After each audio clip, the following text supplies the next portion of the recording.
Welcome to my class. हमारा आज chapter है, न्यू चैप्टर क्या है हमारा, human I and the colourful word. तो आज हम स्टूडेंट्स ह्यूमन आई और कलरफुल वर्ड में ह्यूमन आई के लिए स्टडी करेंगे। सबसे पहले ह्यूमन आई के लिए स्टडी करेंगे, बहुत इंटरेस्टिंग है, हमारी आई के बारे में, आई के पूरे पार्ट्स के बारे में हम इसमें समझेंगे आज। ठीक है, तो चलिए स्टार्ट करते हैं। ह्यूमन आई, तो देखिए ह्यूमन आई में क्या होता है, हमारी आईज में जो भी रेज जो आती हैं, लाइट आती है, वो ऑप्टिकल लाइट होती है, वो हमारी आईज के अंदर जाती है और ब्रेन में जाके वो क्या करती है, ब्रेन क्या करता है, मैंने आपको पहले भी बताया था ये कि इमेज जो बनाता है वो कौन, देखने का काम कौन करता है, ब्रेन करता है, और इमेज क्या करती है, हमारी आई बनाती है। तो ये क्या करती है, ऑप्टिकल लाइट को, जो ऑप्टिकल सिग्नल्स आते हैं उनको इलेक्ट्रिकल सिग्नल में कन्वर्ट करती है और हमारे ब्रेन में भेजती है। और ब्रेन क्या करता है, देखता है, चीज़ों को देख पाता है। तो ये काम क्या करती है, हमारी आईज करती है। अब ये जो आई है, इसका बहुत वंडरफुल सा ये एक डायग्राम देख रहे हो, पिक्चर है ये आई का, ये इंटरनल पार्ट पूरा इसमें दिख रहा है। ठीक है, तो देखिए ये जो आई होती है वो कैसी होती है, एक बॉल की शेप की तरह होती है, हार्ड होती है। जिस तरह से ये बॉल है मेरे हाथ में, इस तरह से होती है ये। हमारे जो दिखाई देता है वो हमें उसका साइड व्यू दिखाई देता है आई का, जो आई का साइड व्यू होता है वो इस तरह से हमें दिखाई देता है। ये ठीक है, ये इस तरह से हमें दिखाई देता है ये पार्ट, यानी कि ये जो पूरा आई है, ये पूरी आई बॉल होती है। आई बॉल एक सॉकेट की तरह होता है, उसके अंदर ये आई बॉल हमारी फिक्स होती है। अब ये जो आई है, ये सॉकेट के अंदर हम ऐसे ऊपर नीचे आगे पीछे ऐसे इसको घुमा सकते हैं, ये ऐसे घूमती है। ठीक है, ये एक हार्ड सेल होता है, ये पूरी पीछे से हार्ड होती है। ठीक है, अगर मैं इसका साइड व्यू देखूं तो मुझे यहाँ पर ये चीज दिखाई देती है, जो हमें ऊपर का हमारा जो हिस्सा है ये वाला, ये हमें दिखाई देता है। ये हमें सिर्फ इसका साइड व्यू, अंदर से ये पूरी एक हार्ड बॉल की तरह, बॉल की शेप की तरह होती है। ठीक है, तो इसमें सबसे पहले इसका जो फर्स्ट, अब देखिए human I is the natural optical instrument which give the sensation of vision, जो हमें देखने का काम करती है, सेंस करती है देखने के लिए। It forms an inverted real image on light sensitive surface called retina. और ये क्या करती है, ये जो लाइट्स होती हैं ये सेंस करती है और रेटिना पर जाकर हमारी इमेज बनाती है। इसको कैसे बनाती है, इसको हम स्टडी करेंगे अभी। उस पार्ट को रेटिना कहते हैं, जहां पर हमारी इमेज बनती है, जहां से हम देख पाते हैं। ठीक है, तो ये तो था ह्यूमन आई क्या होती है। अब देखिए इसका डायग्राम है, इसमें जो ह्यूमन आई का डायग्राम है, सबसे पहले इसमें आउटर पार्ट जो होता है, इसके ये जो आउटर पार्ट हमें दिखाई देता है ये, ठीक है, ये वाला जो आउटर पार्ट होता है इसको हम क्या बोलते हैं, स्क्लेरोटिक। स्क्लेरोटिक भी बोलते हैं और शेल भी कह सकते हैं।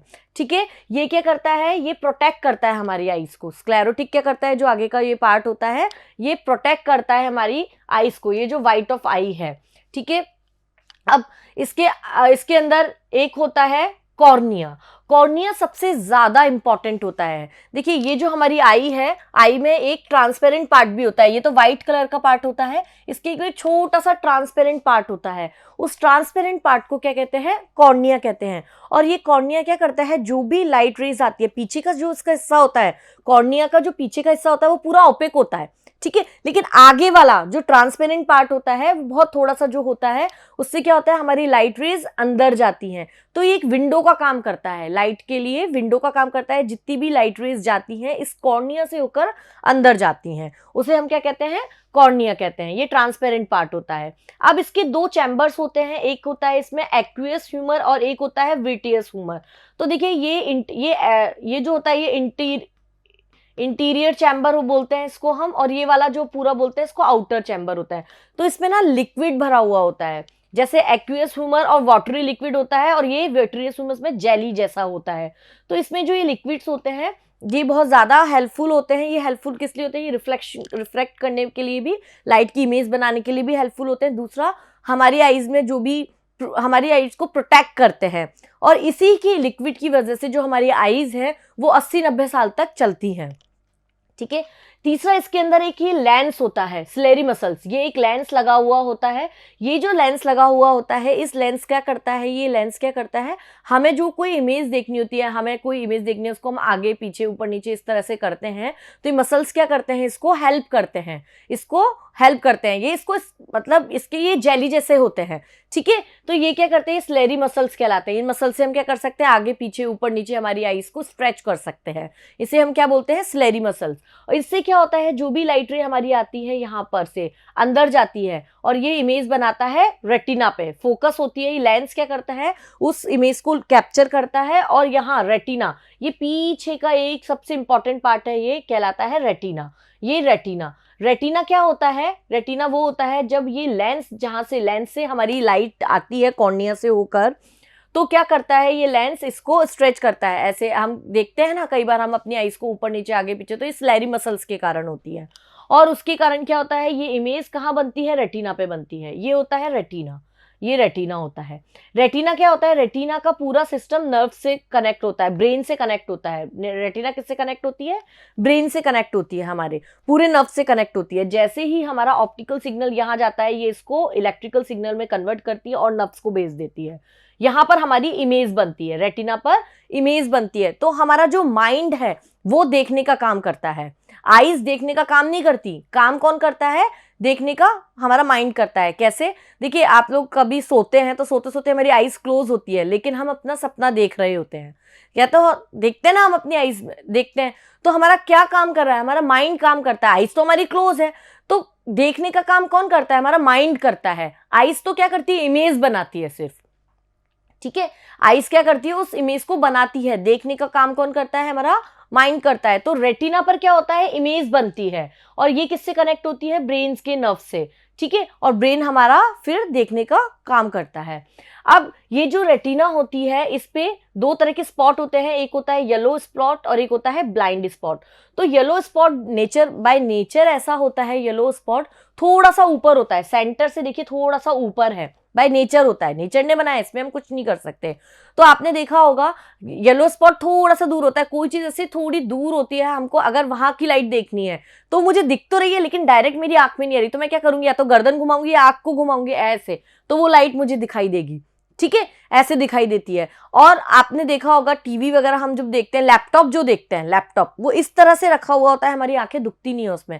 लैपटॉप हमारे चेयर पे सामने रखा होता है और हम काम करते हैं उससे, हमारी आंखें नहीं दुखती।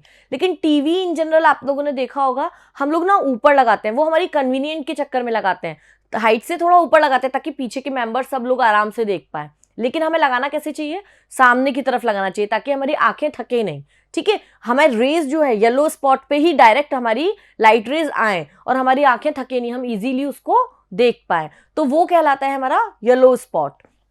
एक होता है हमारा ब्लाइंड स्पॉट। ब्लाइंड स्पॉट क्या होता है, कभी कभी आपने ये देखा होगा कि हम कार में चल रहे हैं, पीछे से एक कार आई और आके हमारे आगे निकल गई और हमें पता ही नहीं चलता, हमें वो दिखती ही नहीं है, वो हमें दिखती नहीं है, फिर हम कहते हैं ये कार हमें तो दिखी नहीं, एकदम से कहां से आ गई। तो क्या होता है, वो जो लाइट, कार की जो लाइट है, पीछे वाली कार की लाइट, वो हमारे ब्लाइंड स्पॉट पे पड़ती है, यानी कि एक रेटिना पर एक येलो स्पॉट होता है और एक ब्लाइंड स्पॉट। उस ब्लाइंड स्पॉट के कारण हमें सब कुछ ब्लैक ब्लैक नजर आता है, हमें चीजें दिखती नहीं है, ठीक है। और येलो स्पॉट में क्या होता है कि हाँ थोड़ी ऊपर होती हैं, थोड़ी ऊपर होती है तो हम नीचे की चीजें आराम से देख पाते हैं, जमीन को आराम से देख पाते हैं, हम हमेशा नीचे की तरफ आराम से देख सकते हैं, क्योंकि हमारी जो लाइट रे है वो इस तरह से जाती है, इस तरह से रहती है, तो हम नीचे का जो सरफेस है वो सब कुछ आराम से देख पाते हैं, बाय नेचर ऐसा बनाया गया है, ठीक है। तो ये होता है ब्लाइंड स्पॉट और ये होता है येलो स्पॉट, ठीक है।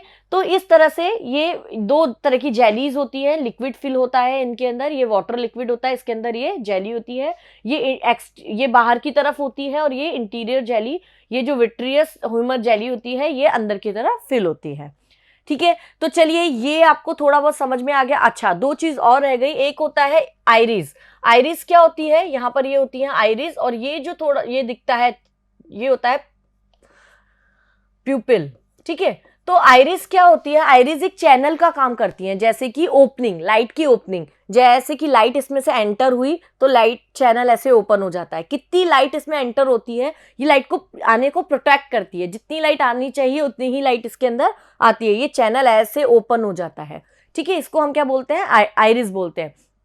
पिपिल क्या है, पपिल क्या है, इसके अंदर पपिल किसी तरह का कोई मटेरियल नहीं है, एक ब्लैक कलर का जो हमें ये होल दिखाई दिया है, इसको हमने कुछ, ये कोई वर्क नहीं करता, इसका हमने नाम रख दिया पपिल, ठीक है।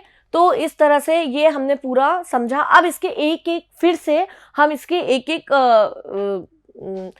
इसका हम जैसे ये जो हमारा पूरा डायग्राम है, इसमें हमारा जो एक एक पार्ट है उसको हम स्टडी करते हैं, ठीक है। तो चलिए फिर से स्टडी करते हैं इसमें। स्क्लेरोटिक, स्क्लेरोटिक क्या होता है? It is the outer most covering of eyes, सबसे बाहर वाला जो एरिया होता है, ये जो बाहर वाला एरिया होता है आईज के, उसको हम क्या बोलते हैं? स्क्लेरोटिक बोलते हैं। It consist of white through fibrous tissue, ये व्हाइट फाइब्रस टिश्यू से मिलके बना हुआ होता है। It function to protect the internal part of eye, ये बाहर का पार्ट होता है, तो ये क्या करता है? इंटरनल पार्ट को प्रोटेक्ट करने का काम करता है। सेकंड है कॉर्निया, सबसे ज्यादा इंपॉर्टेंट पार्ट होता है। It is called window to the world. It allow to light to enter into the eye ball, eye ball के अंदर लाइट को एंटर करने का पार्ट, थोड़ा सा जो ट्रांसपेरेंट पार्ट होता है, इससे लाइट अंदर जाती है, वो किससे होती है? कॉर्निया से। The front of the eye is sharply curved and made the hard transparent membrane known as cornea. इसका जो हार्ड ट्रांसपेरेंट मेम्ब्रेन से मिलकर बना हुआ होता है, ठीक है। ये बाहर से भी हार्ड होती है और अंदर से भी हार्ड होती है, लेकिन पीछे क्या होता है इसका? ये ओपेक पार्ट होता है, आगे से ही इसमें ट्रांसपेरेंट पार्ट होता है, इस पर से लाइट एंटर होती है, इसको हम क्या बोलते हैं? कॉर्निया बोलते हैं। तीसरा है इसमें विट्रियस ह्यूमर, ये क्या है? एक जेली है, water jelly. It is dense jelly like fluid, slightly grey in colour, filling the, और अच्छा ये प्रोटीन्स की बनी होती है। किसकी बनी होती है? प्रोटीन्स की बनी होती है। Posterior part of the eye ball, it has the following functions, ठीक है। इसके क्या क्या फंक्शंस होते हैं? It prevent the eye ball from collapsing due to the change in the atmospheric pressure. ये जो जेली होती है, ये क्या करती है? आई बॉल को प्रिवेंट करती है, किस चीज से रोकती है? किस चीज से? एटमॉस्फेरिक प्रेशर में, एटमॉस्फेयर में जो भी पार्टिकल, डस्ट पार्टिकल वगैरह कुछ भी आते हैं हमारे, तो वो आने से ये जेली कवर कर लेती है। It partially have to focusing the image clearly on the retina, और ये क्या करती है? इमेज जो हमारी रेटिना पर पीछे की तरफ बनती है, आई में पीछे की तरफ रेटिना पर जो इमेज बनती है, उसको लेंस से फोकस होकर वो इमेज वहां आती है, तो क्लियर इमेज इसके कारण बन पाती है, इसकी हेल्प से बन पाती है, इस लिक्विड की वजह से। नेक्स्ट है एक्वियस ह्यूमर, जो बाहर की तरफ लिक्विड होता है। आई में दो तरह के लिक्विड होते हैं, एक अंदर इंटीरियर और एक होता है exterior liquid. It is watery saline fluid filling in the interior portion of the eye, ठीक है। बाहर की तरफ ये होता है, इसके क्या फंक्शन होते हैं? ये भी क्या करती है? ये भी एनवायरमेंट प्रेशर को और एटमॉस्फेयर से जो भी हमारी आईज में और बहुत सारे डस्ट पार्टिकल्स वगैरह जो भी और एक्स्ट्रा कुछ चीजें जो भी आती है, लाइट रेज वगैरह, उनको प्रिवेंट करती है, रोकती है आने से। व्हेन वी विंक आवर आई, कई बार हम करते हैं, विंक करते हैं हमारी आई को, tiny drop the aqueous humour flow the side of the eye, हम देखते हैं कई बार हमारी आंखों से पानी निकलता रहता है, वो जो वाटर निकलता है वो यही होता है, ठीक है। Then it washes the eye and keep the cornea moist, ये क्या करता है? कॉर्निया को मॉइस्ट करता है। Otherwise the cornea will shrivel and become opaque, अगर ये नहीं होगा तो उससे क्या होगा? हमारा कॉर्निया ओपेक हो जाएगा। ओपेक का क्या मतलब है? इसके अंदर जो लाइट है, कॉर्निया में जो ट्रांसपेरेंट वो पार्ट है, उससे लाइट हमारी एंटर नहीं कर पाएगी और हम इसको हम देख नहीं पाएंगे, चीजें क्लियर हमें विजिबल नहीं होंगी। नेक्स्ट है आइरिस। आइरिस क्या है? Control the amount of light entering the eyes, जैसे ये चैनल की तरह होता है, ये क्या करता है? ऐसे चैनल लगी हुई है, जैसे ही आपने देखा है कई बार पिक्चर हॉल में हम जाते हैं, ठीक है, तो पिक्चर हॉल में क्या करते हैं हम? जैसे ही जाते हैं तो हमें ना दिखाई नहीं देता कुछ भी चीजें, तो हमारा आइरिस क्या है? उस टाइम वर्क नहीं करता, फिर हमारा माइंड बोलता है कि आइरिस को, भाई कि आइरिस माइंड को ये पूरा भेजती है कि उसको दिखाई नहीं दे रहा है, तो आइरिस को वो क्या करता है कि अब फिर 2-5 सेकंड लगते हैं हमें उस चीज को करने में। उस टाइम क्या होते हैं? हमारे 2 पॉइंट्स होते हैं, रॉड्स और कॉन्स, तो हमारे रॉड्स क्या है? उस टाइम एक्टिव नहीं होते, ये हम पढ़ेंगे अभी, ठीक है। तो उस टाइम क्या होता है? ये जो आइरिस है वो लाइट को फिर क्या करती है? अपना चैनल ओपन करती है ताकि हमें लाइट्स दिखने लगे, जो चेयर्स हैं वो चीजें हमें दिखने लगे।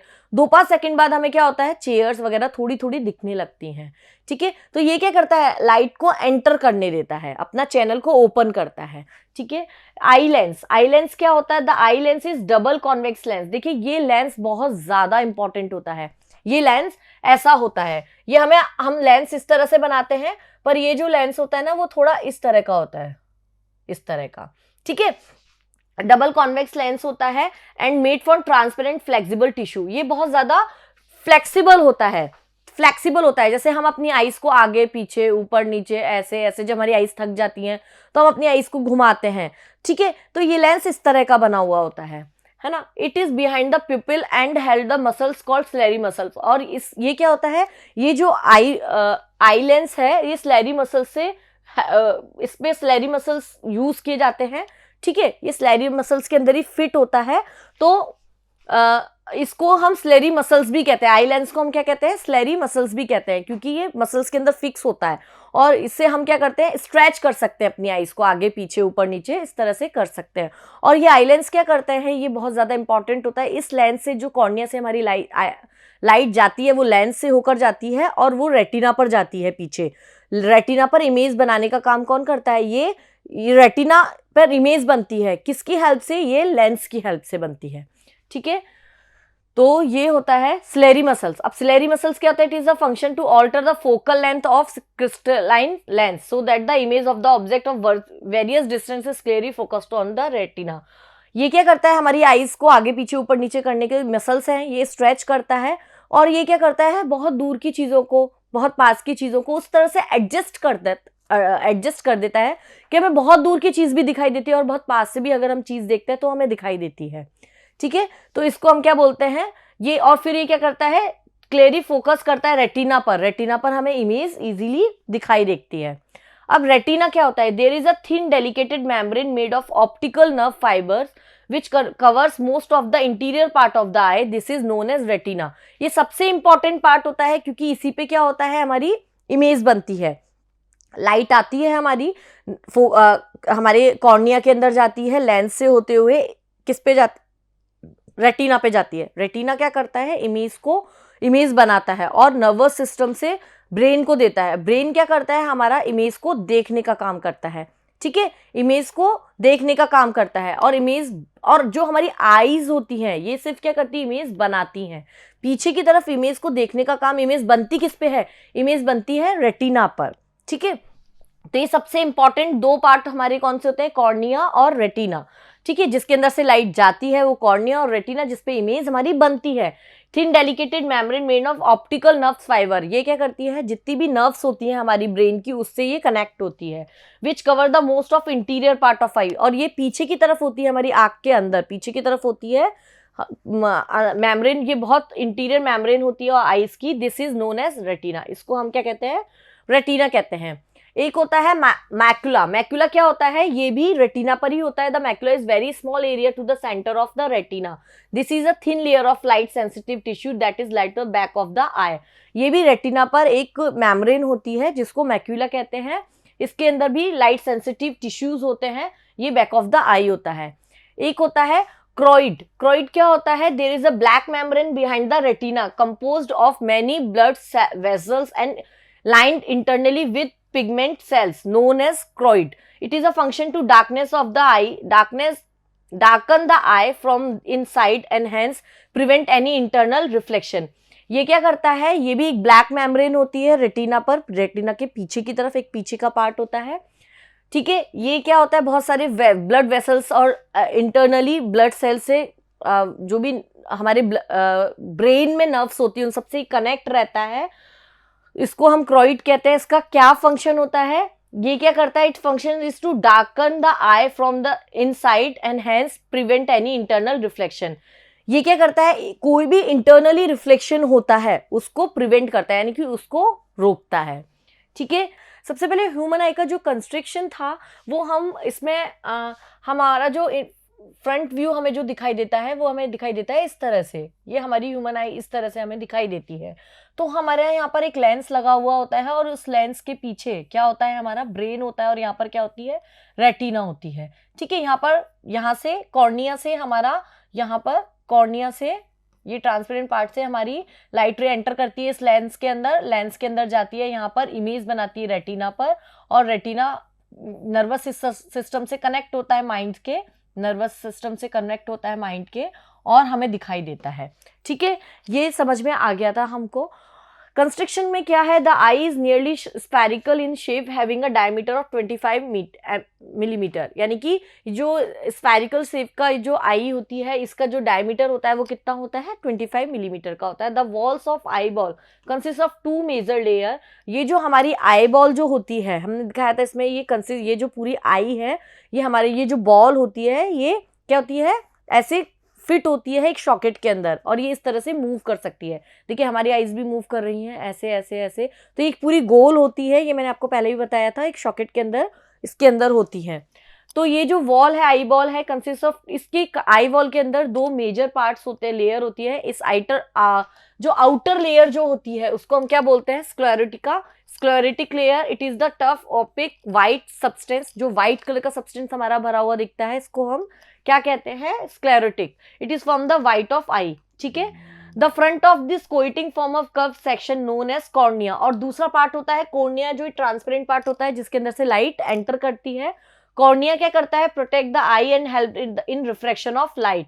The second layer is also called, the inner layer is known as choroid, ठीक है। और जो सेकंड लेयर होती है वो क्रोइड होती है, वो क्या करती है, it is black to prevent internal reflection and protect the light sensitive part to the eye. ये जो होती है ये रेटिना के आसपास ही होती है, पीछे की तरफ होती है, और ये भी क्या करती है, रिफ्लेक्शन के पार्ट को, इंटरनल जो रिफ्लेक्शन होता है उस पार्ट को प्रिवेंट करती है, रोकती है, ठीक है। तो ये तो कंस्ट्रक्शन था। अब हम बात करते हैं आई की, वर्किंग की बात करते हैं। तो वर्किंग की जब हम बात करते हैं तो ये हमारा लेंस होता है, और यहाँ ये पीछे आईज के पीछे यहाँ पर क्या होती है, रेटिना, और ये ब्रेन से कनेक्ट होता है। तो जो भी इमेज बनती है वो रेटिना पे बनती है।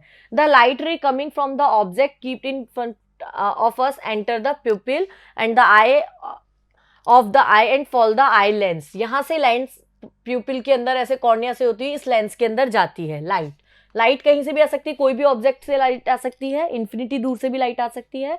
The eye lens is by convex lens. जो ये लेंस होता है बाई कॉन्वेक्स लेंस होता है और ये फ्लेक्सिबल होता है। So it is converts the light ray in produce the real and inverted image to the object to the retina. ये क्या करता है, लाइट रे को कन्वर्स करता है, कॉन्वेक्स लेंस है तो ये क्या करता है, लाइट रे को कन्वर्स करता है, और यहाँ पर ये कन्वर्स करके ये जो इमेज आ रही है इनको ऐसे यहाँ से जो भी इमेज आ रही है एक पॉइंट पर यहाँ पर मिलाता है, और यहाँ पर जो इमेज मिलती है ये रियल होती है और इन्वर्टेड होती है। जैसे मान लीजिए ये इमेज इस तरह से यहाँ पर है तो हमें ये कैसी दिखाई देगी, इन्वर्टेड, ठीक है, क्योंकि कॉन्वेक्स लेंस में जो भी इमेज बनती है वो इन्वर्टेड होती है, रियल इमेज इन्वर्टेड इमेज होती है।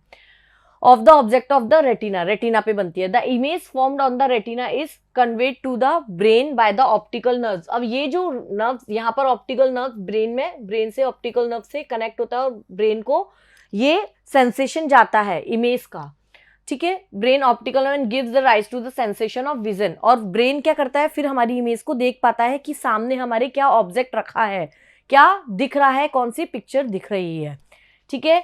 तो ये तो होता है हमारा वर्किंग में कि रेटिना का क्या काम होता है, कॉर्निया का काम क्या होता है। अब ये जो रेटिना होते हैं इस पे दो तरह के कॉन्स होते हैं, यानी कि दो तरह के पिक्सल्स होते हैं इस रेटिना पर। यहाँ पर ये रेटिना है,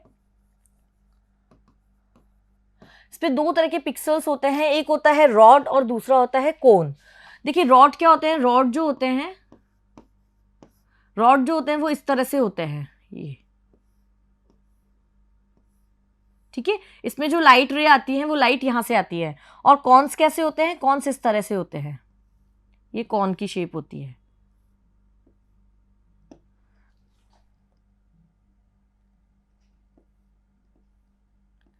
ये कॉन्स होते हैं। इसमें जो लाइट आती है ये ऐसे आती है।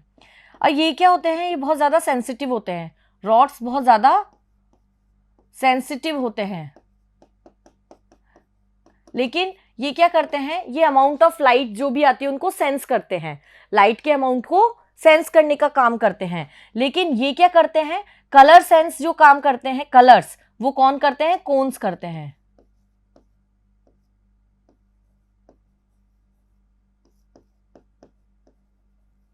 कलर को कौन सेंस करता है, जैसे कि लाइट्स, बहुत सारी लाइट्स आ रही हैं तो उनको सिर्फ सेंस करेगी, अमाउंट ऑफ लाइट को सेंस करता है कौन, रॉड्स, अमाउंट ऑफ लाइट,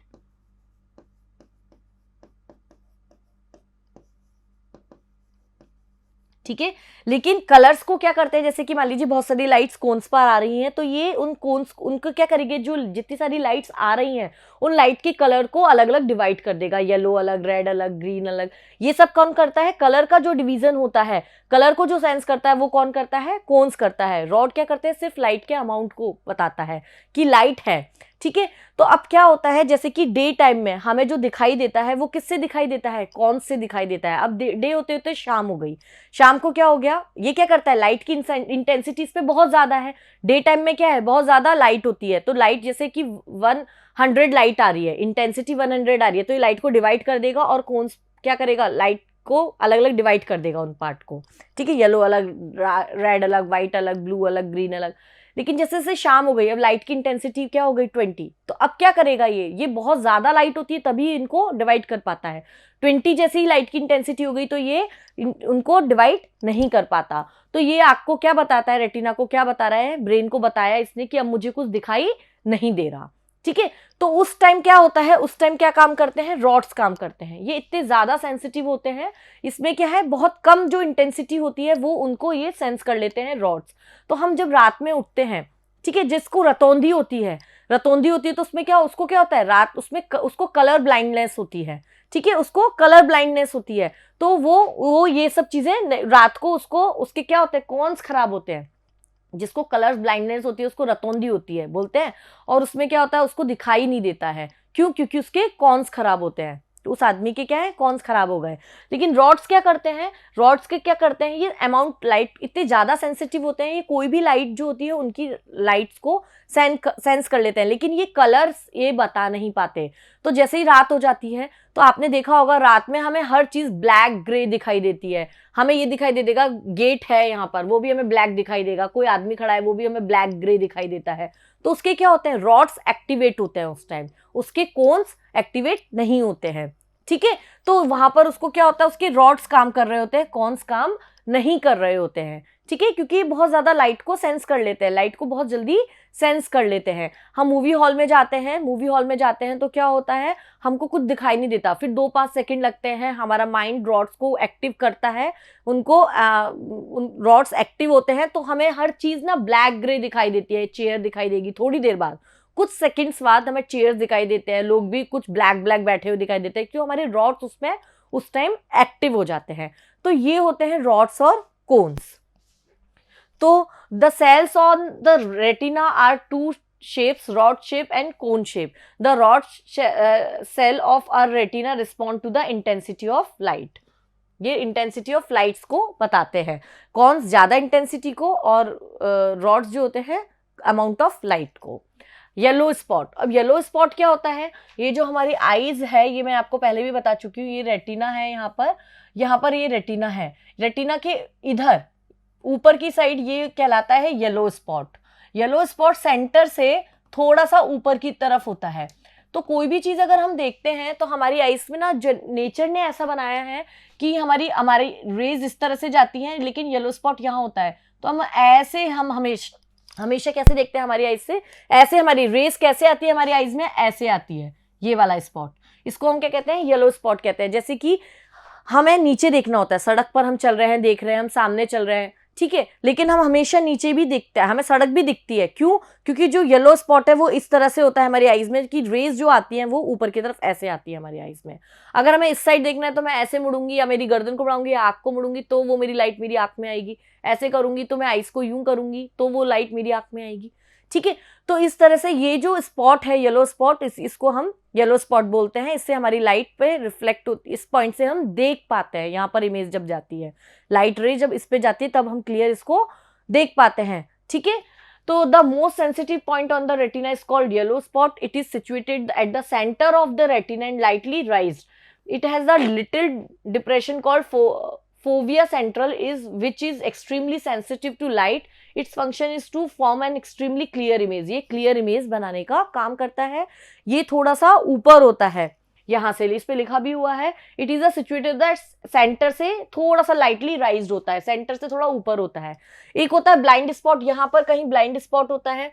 तो ब्लाइंड स्पॉट में कई बार हमने देखा है हमें कुछ चीज नजर नहीं आती, हम चलते चलते टकरा जाते हैं। तो क्या होता है, वो जो टकराते हैं जिस चीज से, वो हमें दिखती नहीं है, क्योंकि उसकी जो रेज होती है कहीं ना कहीं हमारे ब्लाइंड स्पॉट पे पड़ती है, ठीक है, और हमें कुछ दिखाई नहीं देता। तो the least sensitive point is known as the blind spot. There are no rods and cones. यहाँ पर कोई रॉड्स और कोन्स नहीं होती हैं at the point where the optical nerves leave the eye ball to the go to the brain, ठीक है। तो ये कहलाता है हमारा ब्लाइंड स्पॉट. अब नेक्स्ट है एकोमोडेशन ऑफ आई। ये बहुत इंपॉर्टेंट है एकोमोडेशन ऑफ आई। ये क्या करता है, पास की चीजें और दूर की चीजें जिससे हमें क्लियर इमेज हमारी दिखाई देती है, बहुत दूर की चीज भी हमें दिखाई देती है और बहुत पास की चीज भी हम देख पाते हैं, उस पॉइंट को, उस चीज को हम क्या कहते हैं, आई का एकोमोडेशन होना। क्या कहते हैं उसको, आई का accommodation. The process by which the ciliary muscles alter the focal length of the crystalline lens. यानी कि जो स्लेरी मसल्स हैं वो क्या करते हैं, जो लेंस होता है, ये जो स्लेरी मसल्स इसमें होते हैं, ये लेंस होता है, ये क्या होता है, ऊपर नीचे आगे पीछे हो जाता है। इसकी हेल्प से हम क्या करते हैं, focal length of the crystal lens so as the focus near far of object clearly on the retina. इसकी हेल्प से हम क्या करते हैं, ये जो बहुत दूर की चीज और पास की चीज हमारी रेटिना पर पीछे बन जाती है इमेज उसकी, is called the accommodation of the eye, और उसको हम क्या कहते हैं, एकोमोडेशन ऑफ आई कहते हैं।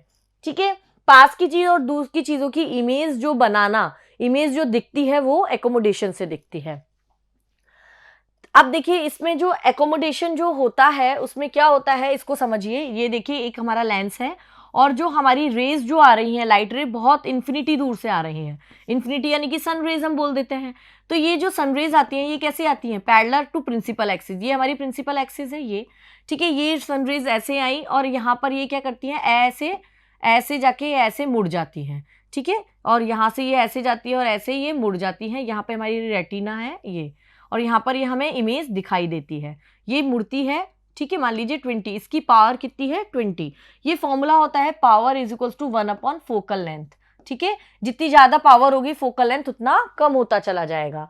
अब हम क्या करते हैं, ये तो हमारी इन्फिनिटी रेज से आ रही थी, इन्फिनिटी दूर से आ रही थी रेज। हम क्या करते हैं, एक न्यूज़पेपर लेते हैं, ठीक है। एक न्यूज़पेपर लिया और न्यूज़पेपर जो है इस पे जो रेज आती हैं वो पैरेलल ना आकर, जो हमारे पास जब हम न्यूज़पेपर पढ़ते हैं वो इतना डिस्टेंस होता है, ठीक है, लगभग इतना डिस्टेंस 1 फुट का डिस्टेंस होता है, इसको हम बोल देते हैं 25 सेंटीमीटर का डिस्टेंस होता है। तो ये रेज पैरेलल ना आकर, चलिए इसको यहां बना देती हूँ, ये रेज पैरेलल ना आकर इस तरह से आती हैं, इस तरह से आती हैं, ठीक है। तो ये रेज ऐसे आएंगी और ये रेज ऐसे आएंगी, इस तरह से आती हैं। ये रेज यहाँ पर ऐसे जाती हैं, ऐसे जाती हैं। एक मिनट, हाँ, इसको यहाँ पर एक बार देख लीजिए, एक मिनट, हाँ, यहाँ देखिए इसको। तो हम बोल रहे हैं कि जो हमारी लाइट रे इन्फिनिटी से आती हैं, तो हमारी जब लाइट रे इन्फिनिटी से आती है तो पैरेलल टू प्रिंसिपल एक्सिस होती हैं। तो ये पैरेलल टू प्रिंसिपल एक्सिस ऐसे गई, ये पैरेलल टू प्रिंसिपल एक्सिस ऐसे गई, यहाँ पर रेटिना, यहाँ पर इमेज बनती है हमारी, ठीक है। इमेज हमें यहाँ दिखाई दे देती है जब हमारी लाइट रे इन्फिनिटी से आती है। जब हमारी लाइट रे, हमको कोई चीज़ पढ़नी है, पास लाके पढ़नी है, मान लीजिए न्यूज़पेपर पढ़ना है, तो न्यूज़पेपर में जो लाइट रे आ रही है वो इन्फिनिटी से तो आएंगी नहीं क्योंकि वो तो पास में है। तो वो जो रेज आती है, मान लीजिए यहाँ से आती है और वो जो डिस्टेंस है वो हम मान लेते हैं 25 सेंटीमीटर का डिस्टेंस है। इस तरह से ये रेज ऐसे आती हैं और ये जो डिस्टेंस है ये है 25 सेंटीमीटर का, ठीक है। इस तरह से आती हैं और यहाँ पर हमारी स्क्रीन है, यहाँ मतलब यहाँ रेटिना है, तो ये ऐसे जाती हैं, ऐसे ऐसे ऐसे फैल जाती हैं, ये ऐसे ऐसे ऐसे फैल जाती हैं। अब जो इमेज है जो हमें दिखनी थी वो यहाँ पर क्या होती है, वो हमें यहाँ भी दिखाई देती है, यहाँ भी दिखाई देती है, यहाँ भी दिखाई देती है, ठीक है। वो हमें यहाँ भी दिखाई देती है, यहाँ भी दिखाई देती है, यहाँ भी दिखाई देती है। वो एक ही इमेज हमें 3 जगह दिखाई देती है, ठीक है। वो जो इमेज है वो क्लियर दिखाई नहीं देती, वो हमें ब्लर दिखाई देती है। तो हम क्या करते हैं, अब हम क्या करें कि जिससे हमारी इमेज यहाँ पर आ जाए, तो हम क्या करते हैं, लेंस जो है हमारा, ये जो लेंस है, ये जो लेंस है, इसको हम क्या करते हैं, थोड़ा दबा दें इसको हम, ये क्योंकि जो लेंस है वो स्ट्रेच हो सकता है, ठीक है, स्ट्रेचेबल लेंस है, तो इसको हम थोड़ा सा दबा देते हैं। इसको हमने दबा दिया तो ये ऐसे हो जाता है, यानी कि इतना हमने इसको दबा दिया यहाँ से, यहाँ से। जब इसकी, क्योंकि पावर इक्वल्स टू क्या होता है, 1/, फोकल लेंथ, तो जैसे जैसे पावर बढ़ाएंगे तो फोकल लेंथ कम हो जाएगी।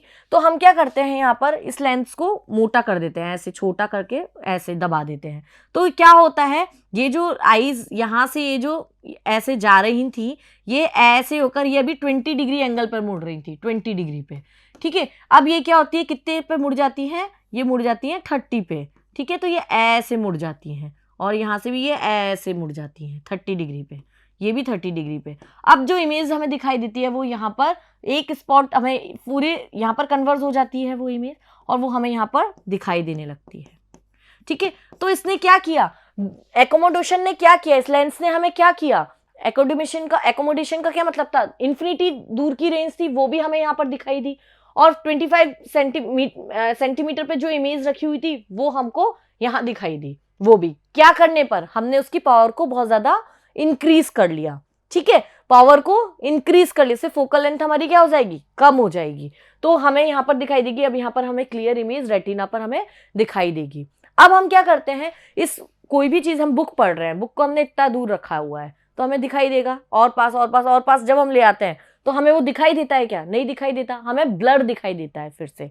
तो एक डिस्टेंस होती है एकोमोडेशन की, वो क्या होती है 25 सेंटीमीटर से दूर तक, 25 सेंटीमीटर और उससे दूर तक, इन्फिनिटी दूर तक का जो डिस्टेंस होता है वो हम इजीली देख पाते हैं।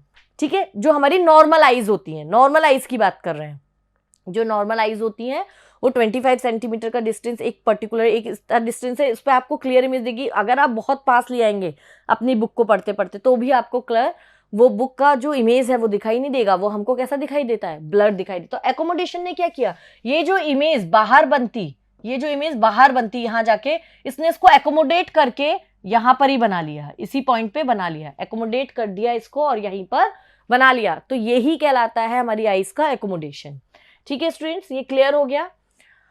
अब है पावर ऑफ एकोमोडेशन, वही है P is equals to 1/f।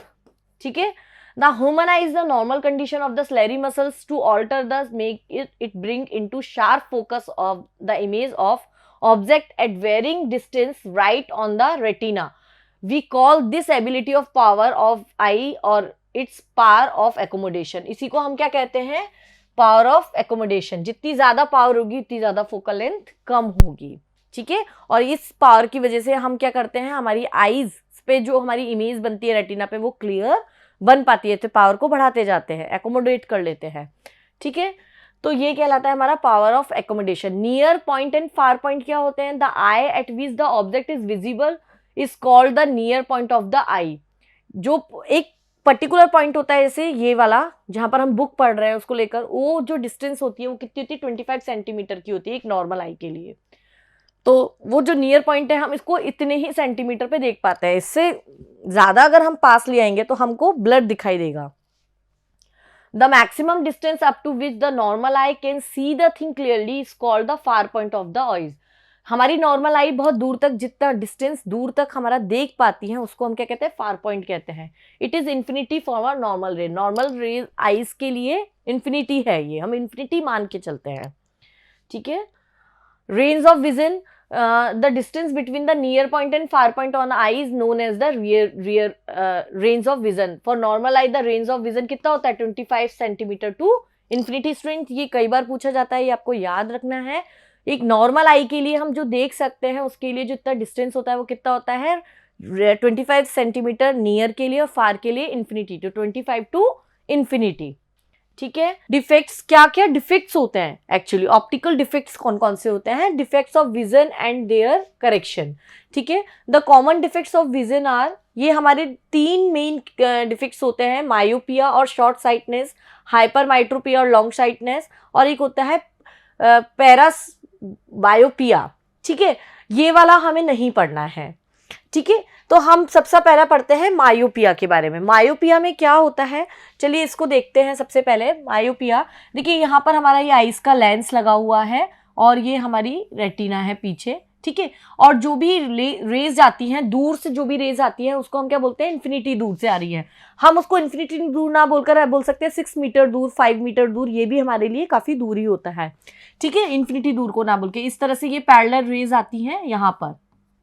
ठीक है, ये रेज आती हैं। एक नॉर्मल आई क्या करती है, ये जो लेंस क्या करता है, ये रेज जो आती हैं इनको यहाँ पर ऐसे मोड़ता है, यहाँ से नॉर्मल आई के लिए बता रही हूँ, यहाँ पर मिलती है और ये एक इमेज बन जाती है यहाँ पर, और ये जो इमेज जाती है, इमेज हमारी रेटिना पे बनती है, ये माइंड को भेजता है और माइंड हमारी इस चीज़ को, पिक्चर जो भी हमारी इमेज यहाँ से आती है इन्फिनिटी दूर से यानी कि फार से, वो यहाँ पर हमें देखने को मिलती है, हम देख पाते हैं। फार का मतलब ये है कि 6 मीटर 8 मीटर दूर भी हम डिस्टेंस बोल सकते हैं। अब यहाँ प्रॉब्लम क्या होती है, फिर से देखिए, ये हमने एक आई, हमारा ये आई लेंस है, ये हमारी रेटिना है यहाँ पर, तो हम यहाँ पर दूर से ये इमेजेस आ रही हैं। ठीक है, अब यहाँ पर ये इसको मान लीजिए 15 मोड़ता है, 15 इसकी जो पावर है इतनी है, यहाँ पर ये इसको मोड़ के इतना मोड़ देता है 20, और यहाँ पर भी इसको ये मोड़ता है यहाँ पर, और ये दोनों यहाँ मिल जाती हैं और ये यहाँ पर ऐसे हो जाती है। ठीक है, ये यहाँ पर मिल जाती है। तो यहाँ पर क्या होता है, जो इमेज हमें यहाँ मिलनी थी रेटिना पर, वो उससे पहले ही इमेज मिल जाती है, यानी कि इसको कितना मोड़ देता है, 20 मोड़ देता है। इसकी पावर कितनी हो जाती है, 20 मोड़ देता है। ठीक है, तो यहाँ पर जब पावर ज़्यादा हो जाती है, इस लेंस इसको ज़्यादा मोड़ देता है, तो ये यहाँ पर पहले ही मिल जाते हैं। जब पहले मिल जाते हैं तो क्या होता है, यहाँ पर जो इमेज बननी चाहिए थी वो हमें दिखाई नहीं देती है। वो हमें कैसी दिखाई देती है, वो हमें ब्लर दिखाई देती है, जिसको हम कहते हैं कि दूर का हमें दिखाई नहीं दे रहा है। इसी को हम क्या बोलते हैं, शॉर्ट साइटनेस, क्योंकि यहाँ पर ये शॉर्ट में ही पहले ही इमेज बन जाती है, शॉर्ट साइटनेस। ठीक है,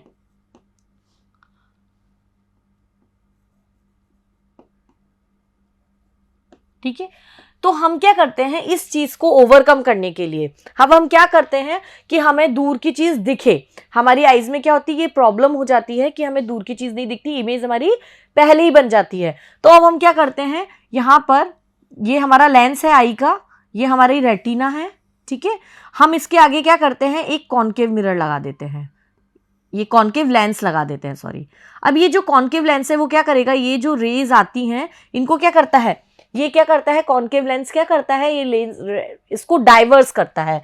तो यहाँ से ये ऐसे जाती है, ये ऐसे ऊपर उठ जाती है। ठीक है, ये इसको ऊपर उठा देता है 5, ये इसको दबा देता है 20, तो ये कितना हो जाता है टोटल, ये कितना हो जाता है, ये हो जाता है आपका 15। ठीक है, फिर से यही वाली कंडीशन आ जाती है, ऐसे ही ये इसको ऐसे करता है और ये लेंस इसको ऐसे दबा देता है 20, ये यहाँ पर दबा रहा है, ये भी इसको ऐसे दबा देता है 20, फिर से ये इमेज कहाँ बन जाती है, यहाँ बन जाती है। तो हम क्या करते हैं, हम डॉक्टर्स के पास जाते हैं, तो वो क्या करता है, जब हमें दूर को देखने की प्रॉब्लम होती है तो हम क्या करते हैं, डॉक्टर के पास जाते हैं, तो वो हमें कौन सा लेंस लगा देता है, हमारे यहाँ हमारे इसमें लेंस लगा देता है कॉनकेव लेंस। ठीक है, ये हमारी नॉर्मल आई के लिए है, ये नॉर्मल आई के लिए है। ठीक है, ये वाला डायग्राम, ये हमारा डिफेक्ट है, डिफेक्टिव आईज के लिए है। ठीक है, और ये क्या, करेक्टनेस है, करेक्टनेस। ठीक है, हम करेक्ट कैसे करेंगे इसको, इसमें हम इसमें एक लेंस लगा देंगे। कौन सा लेंस लगाएंगे, कॉनकेव लेंस। कॉनकेव लेंस क्या करता है, डाइवर्स करता है। इसने इसको डाइवर्स किया 5 ऊपर उठा दिया, इसने इसको ऐसे 5 ऊपर उठा दिया और इसने 20 इसको कर दिया, तो कितना बचा, फिर से 15 बचा। फिर से इसने इसको ऐसे ये ऊपर उठाया, इसने इसको ऐसे दबाया 15, और इसने इसको 5 ऊपर उठा दिया, इसने 20 नीचे दबा दिया, टोटल कितना बचा, 15 बचा। और ये यहाँ पर फिर से इमेज बन गई और ये इमेज हमें यहाँ दिखाई देने लगती है। यानी कि दूर की चीज़ें देखने के लिए हमें क्या लगाना पड़ता है, कॉनकेव लेंस लगाना पड़ता है। और ये वाली जो डिजीज होती है यहाँ पर शॉर्ट साइटनेस, इसको हम क्या बोलते हैं, मायोपिक डिजीज। ठीक है, इस वाली डिफेक्ट को हम क्या बोलते हैं, मायोपिक। ठीक है, तो समझ में आया, मायोपिक और short sightedness. A person suffering from myopic और short sightedness can near bye object clearly, but पर हाँ, इसमें मैंने आपको ये नहीं बताया, ये नियर की चीजें इजीली देख पाएगा। जैसे यहाँ पर कोई चीज, हमारा कोई ऑब्जेक्ट यहाँ पर ये रखा हुआ है, दूर की चीज तो नहीं देख पा रहा है, लेकिन यहाँ पर मान लीजिए पास में कुछ भी रखा हुआ है हमारा, यहाँ पास में, यहाँ पर मान लीजिए 2 मीटर पर कोई हमारा ऑब्जेक्ट रखा हुआ है, तो ये यहाँ से क्या करेगा, ये रेटिना है हमारा, ये इजीली इसको मोड़ देगा यहाँ पर। तो हम पास की चीजें यहाँ पर देख सकते हैं, नियर। ठीक है, पास की चीजें को हम इजीली देख पाते हैं। Can see near by object clearly but can not see far away object clearly, in this case the image form in front of the retina, the defect due to following reason. इसमें क्यों defects हो सकता है, eye ball is larger than the normal, जो हमारी eye ball है वो larger हो जाती है नॉर्मल आई रेज से। ठीक है, ये ज्यादा हो जाती है, मतलब ये जो नॉर्मल 15 मोड़ रहा था, लेकिन ये कितना मोड़ने लग गई, अब इसको 20 मोड़ रही है। ठीक है, the maximum focal length due to excessive curvature of the cornea of the lens is insufficient produce clearly image on the retina. ये क्या करता है, ज्यादा मोड़ता है तो फोकल लेंथ क्या हो जाती है, इसकी कम हो जाती है। पावर ज्यादा होगा, फोकल लेंथ कम हो जाएगी, जिससे जो हमारी क्लियर इमेज है वो रेटिना पे नहीं बनेगी, वो पहले ही बन जाएगी। ठीक है, ये इसके डिफेक्ट्स होते हैं, इस रीजन से ये होता है। तो उसमें करेक्शन क्या होता है, correction, this defect can be corrected by using concave diverging lens. इसमें हम क्या करते हैं, डाइवर्जिंग लेंस लगाते हैं। So a man suffering from this defect wear specters on of concave lens with sufficient focal length. ठीक है, due to this lens rays coming from in the finite divergence seems to come from the far point of defective eyes, so the final image in from the retina, वो diverse होंगे, diverse होगा तो वो जो lens होगा उसको उतना ही उससे मोड़ेगा और वो मोड़कर फिर से रेटिना पर एक प्रॉपर इमेज बना देगा. ठीक है, focal length and power convex concave lens use to correct short sightedness if the focal length of the lens F and D be the far point of defective eyes. Then the expression, देखिए expression अब आपके syllabus से हटा दिया गया है, लेकिन for numerical purpose, क्योंकि न्यूमेरिकल में पूछा जाता है, तो मैंने ये छोटा सा एक्सपेरिमेंट इसमें डाल दिया है. ये इसका आपका फॉर्मूला होता है 1/v minus 1/u minus 1/f. ये होता है हमारा ऑब्जेक्ट, ये होता है इमेज, और ये होती है हमारी फोकल लेंथ के लिए. अब नेक्स्ट है हमारा हाइपरमेट्रोपिया और लॉन्ग साइटनेस. ये क्या होता है, इसमें हमें क्या होता है, पास की चीजें दिखाई नहीं देती हैं. एक नॉर्मल आइज के लिए हमारे पास ये, ठीक है, ये हमारी ये पैरेलल रेज आ रही है. ठीक है, यहां से ये ऐसे मुड़ जाती है, ये ऐसे मुड़ जाती है. एक नॉर्मल आइज के लिए ये लेंस ही इसको मोड़ने का काम कर रहा है. इसमें सिलेरी मसल्स कोई यूज नहीं हो रहे हैं, लेंस ही मोड़ने का काम कर रहा है. लेकिन जब इसमें डिफेक्ट होता है या फिर इसमें हाइपरमेट्रोपिया होता है तो इसमें क्या होता है, ये जो लेंस है वो इतना ज़्यादा टाइट हो जाता है और कड़क हो जाता है कि ये मोड़ नहीं पाता है. ठीक है, ये जो रेज जो आ रही हैं यहाँ से, ये जो रेज आ रही हैं ये इनको मोड़ नहीं पाता है और यहाँ से ये यहाँ इस तरह से दूर चली जाती हैं ये रेज. ठीक है, तो ये रेज कहाँ चली जाती है, दूर चली जाती है, यहाँ पर जाती हैं ये रेज. तो ये यहाँ पर जाकर इमेज बनाती है, रेटिना पर नहीं बनाती. इसलिए हमें पास की चीज़ें जो होती हैं वो हमें दिखाई नहीं देती हैं. क्यों नहीं दिखाई देती, या तो ये लेंस इतना ज़्यादा टाइट हो जाता है, इतना ज़्यादा मोटा होता है, इतना ज़्यादा टाइट हो जाता है, कड़क हो जाता है, और स्लेरी मसल्स भी इसमें कुछ हेल्प नहीं कर पाते हैं, वो भी टाइट हो जाते हैं. इसके कारण ये इसको मोड़ नहीं पाते, तो ये लेंस आगे जाके ये इमेज बनाती हैं. तो ये क्या होता है, रेटिना पर इमेज प्रॉपर बन नहीं पाती है, इससे हमें पास की चीज़ें दिखाई नहीं देती. तो अब हम इसमें क्या करते हैं, पास की चीज़ें दिखाई दे तो हम इसमें क्या करते हैं, इसको हम क्या कहते हैं, लॉन्ग साइटनेस, क्योंकि लॉन्ग इमेज बनती है, इसमें जाके दूर जाके इमेज बनती है, इसको हम क्या बोलते हैं, लॉन्ग साइटनेस. ठीक है, और ये जो हमारा प्रॉब्लम होती है इसको हम क्या बोलते हैं, हाइपरमेट्रोपिक.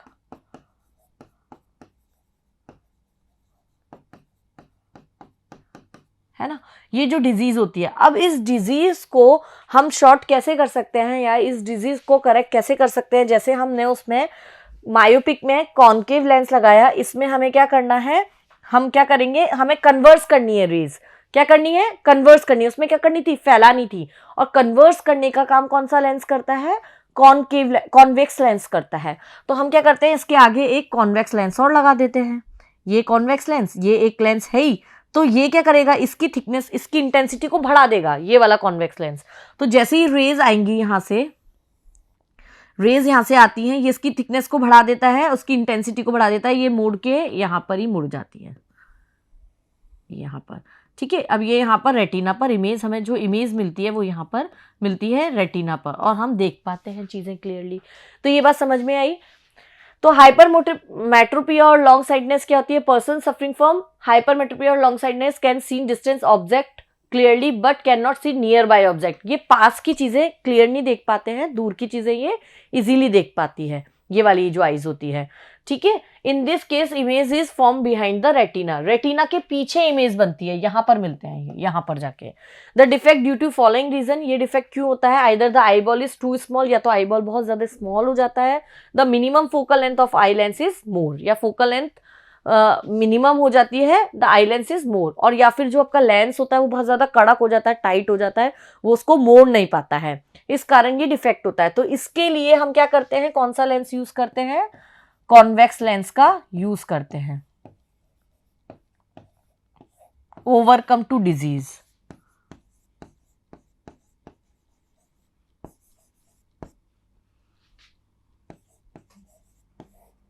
Convex lens.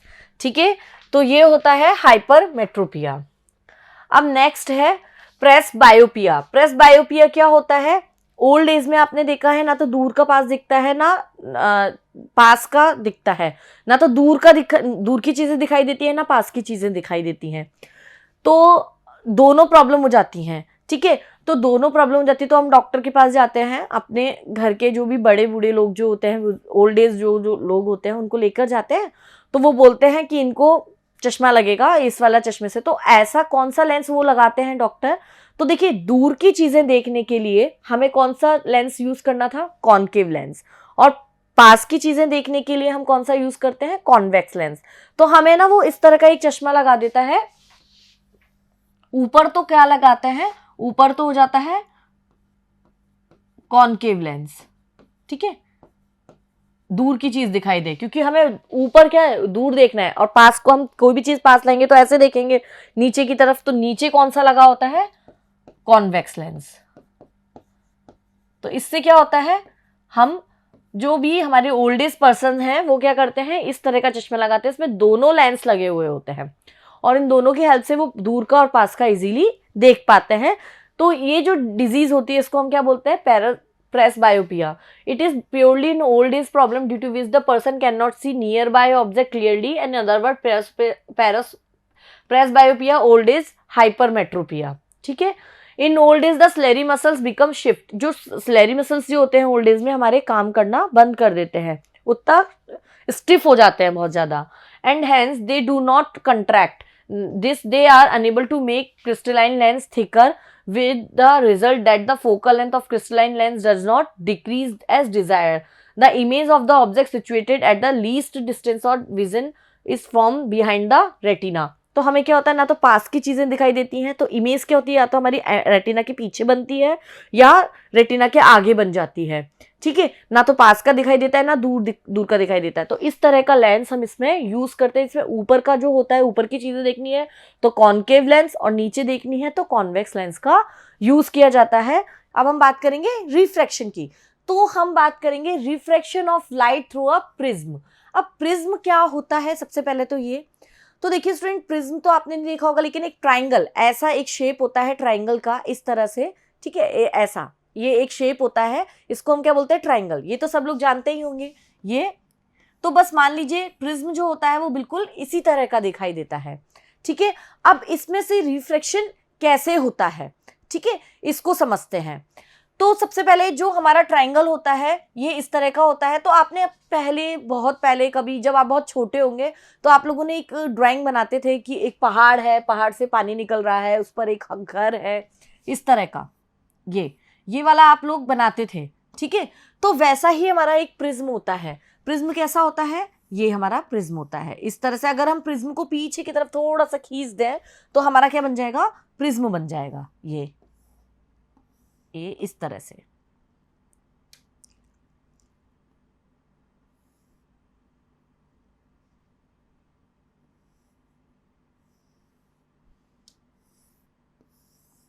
ये देखिए, ठीक है, तो ये हमारा एक प्रिज्म बन गया। अब प्रिज्म को हमने इस तरह से बना दिया। इसमें क्या होता है, इसमें हमारी जो दो होते हैं, टू क्या होते हैं, इसमें ट्राइंगल होते हैं। प्रिज्म जो होता है इसमें दो क्या होते हैं? ट्राइंगल होते हैं। और थ्री क्या होते हैं? इसके अंदर रेक्टेंगुलर शेप्स होती हैं। थ्री रेक्टेंगुलर, दो ट्राइंगल होते हैं और थ्री इसके अंदर रेक्टेंगुलर होते हैं।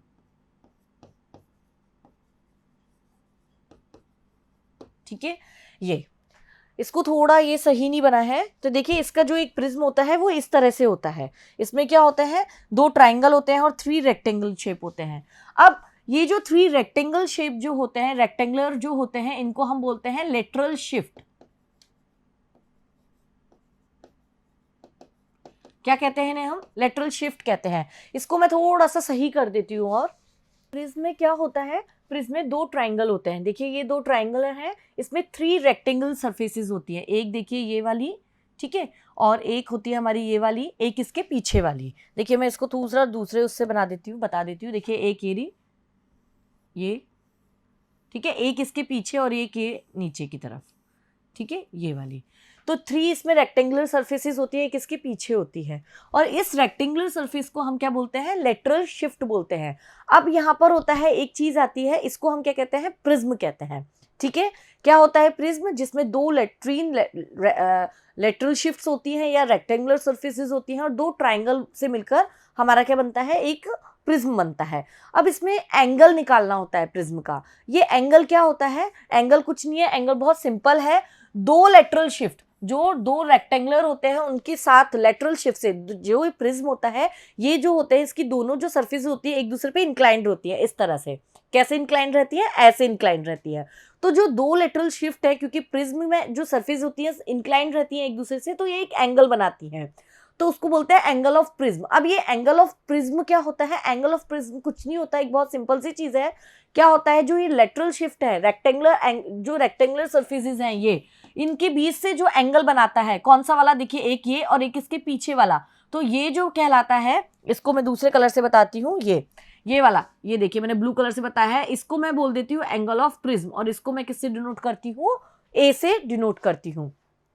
ठीक है, तो इस तरह का जो ये कहलाता है, ये क्या कहलाता है, प्रिज्म कहलाता है। ये समझ में आया, प्रिज्म का एंगल कैसे निकलता है, ये भी हमें समझ में आ गया। Prism is the homogeneous transparent refracting medium bounded by at least 2 non parallel surface inclined at same angle, some angle.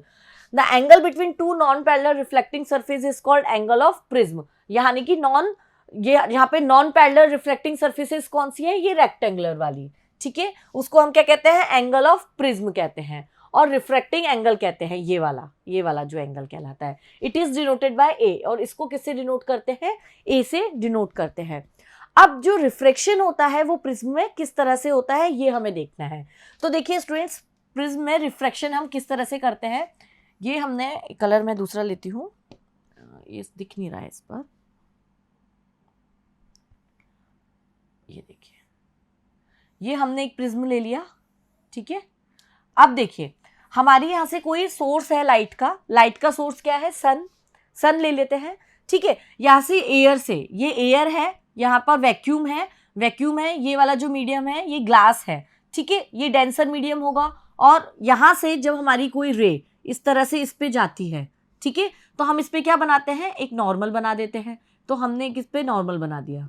ठीक है, तो ये जो ग्लास, जो ये प्रिज्म है, ये यहाँ से कहाँ से जा रही है, एयर से। ठीक है, या वैक्यूम से, कहाँ से आ रही है, प्रिज्म में ये वैक्यूम से आ रही है, ये रेज कहाँ से आ रही है, सन की रे मान लीजिए।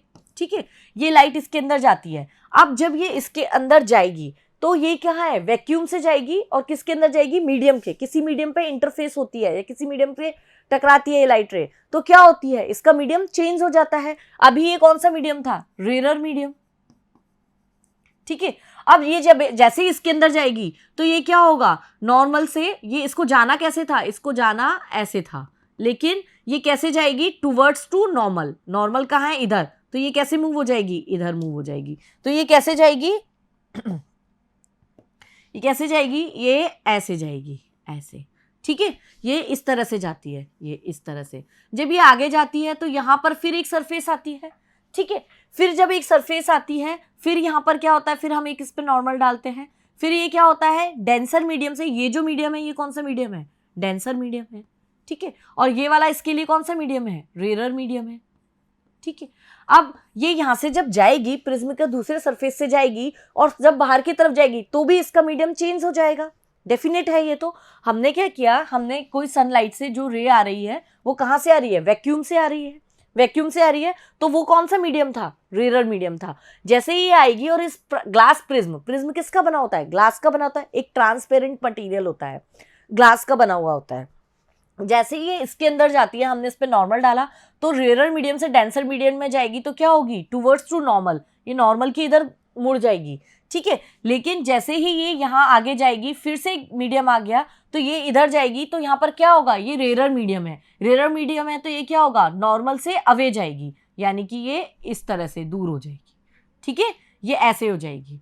अब अगर हम यहाँ पर इनको मिलाकर देखें, यहाँ पर इसको हमारी आइज जो है, इधर से हम इसको मिलाकर देखें, ये वाला और ये वाला जो मीडियम आ रहा है, ये यहाँ पर इन दोनों को हम मिलाते हैं। ठीक है, तो ये जो एंगल कहलाता है, इसको हम बोलते हैं एंगल ऑफ डेविएशन। क्या बोलते हैं इसको? Angle of deviation.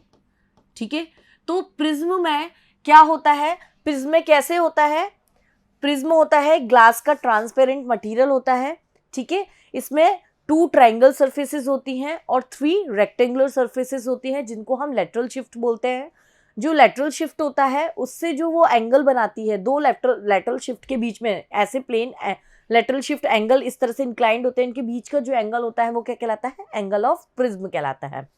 अब प्रिज्म में रिफ्रैक्शन कैसे होता है? रिफ्रैक्शन बाय प्रिज्म,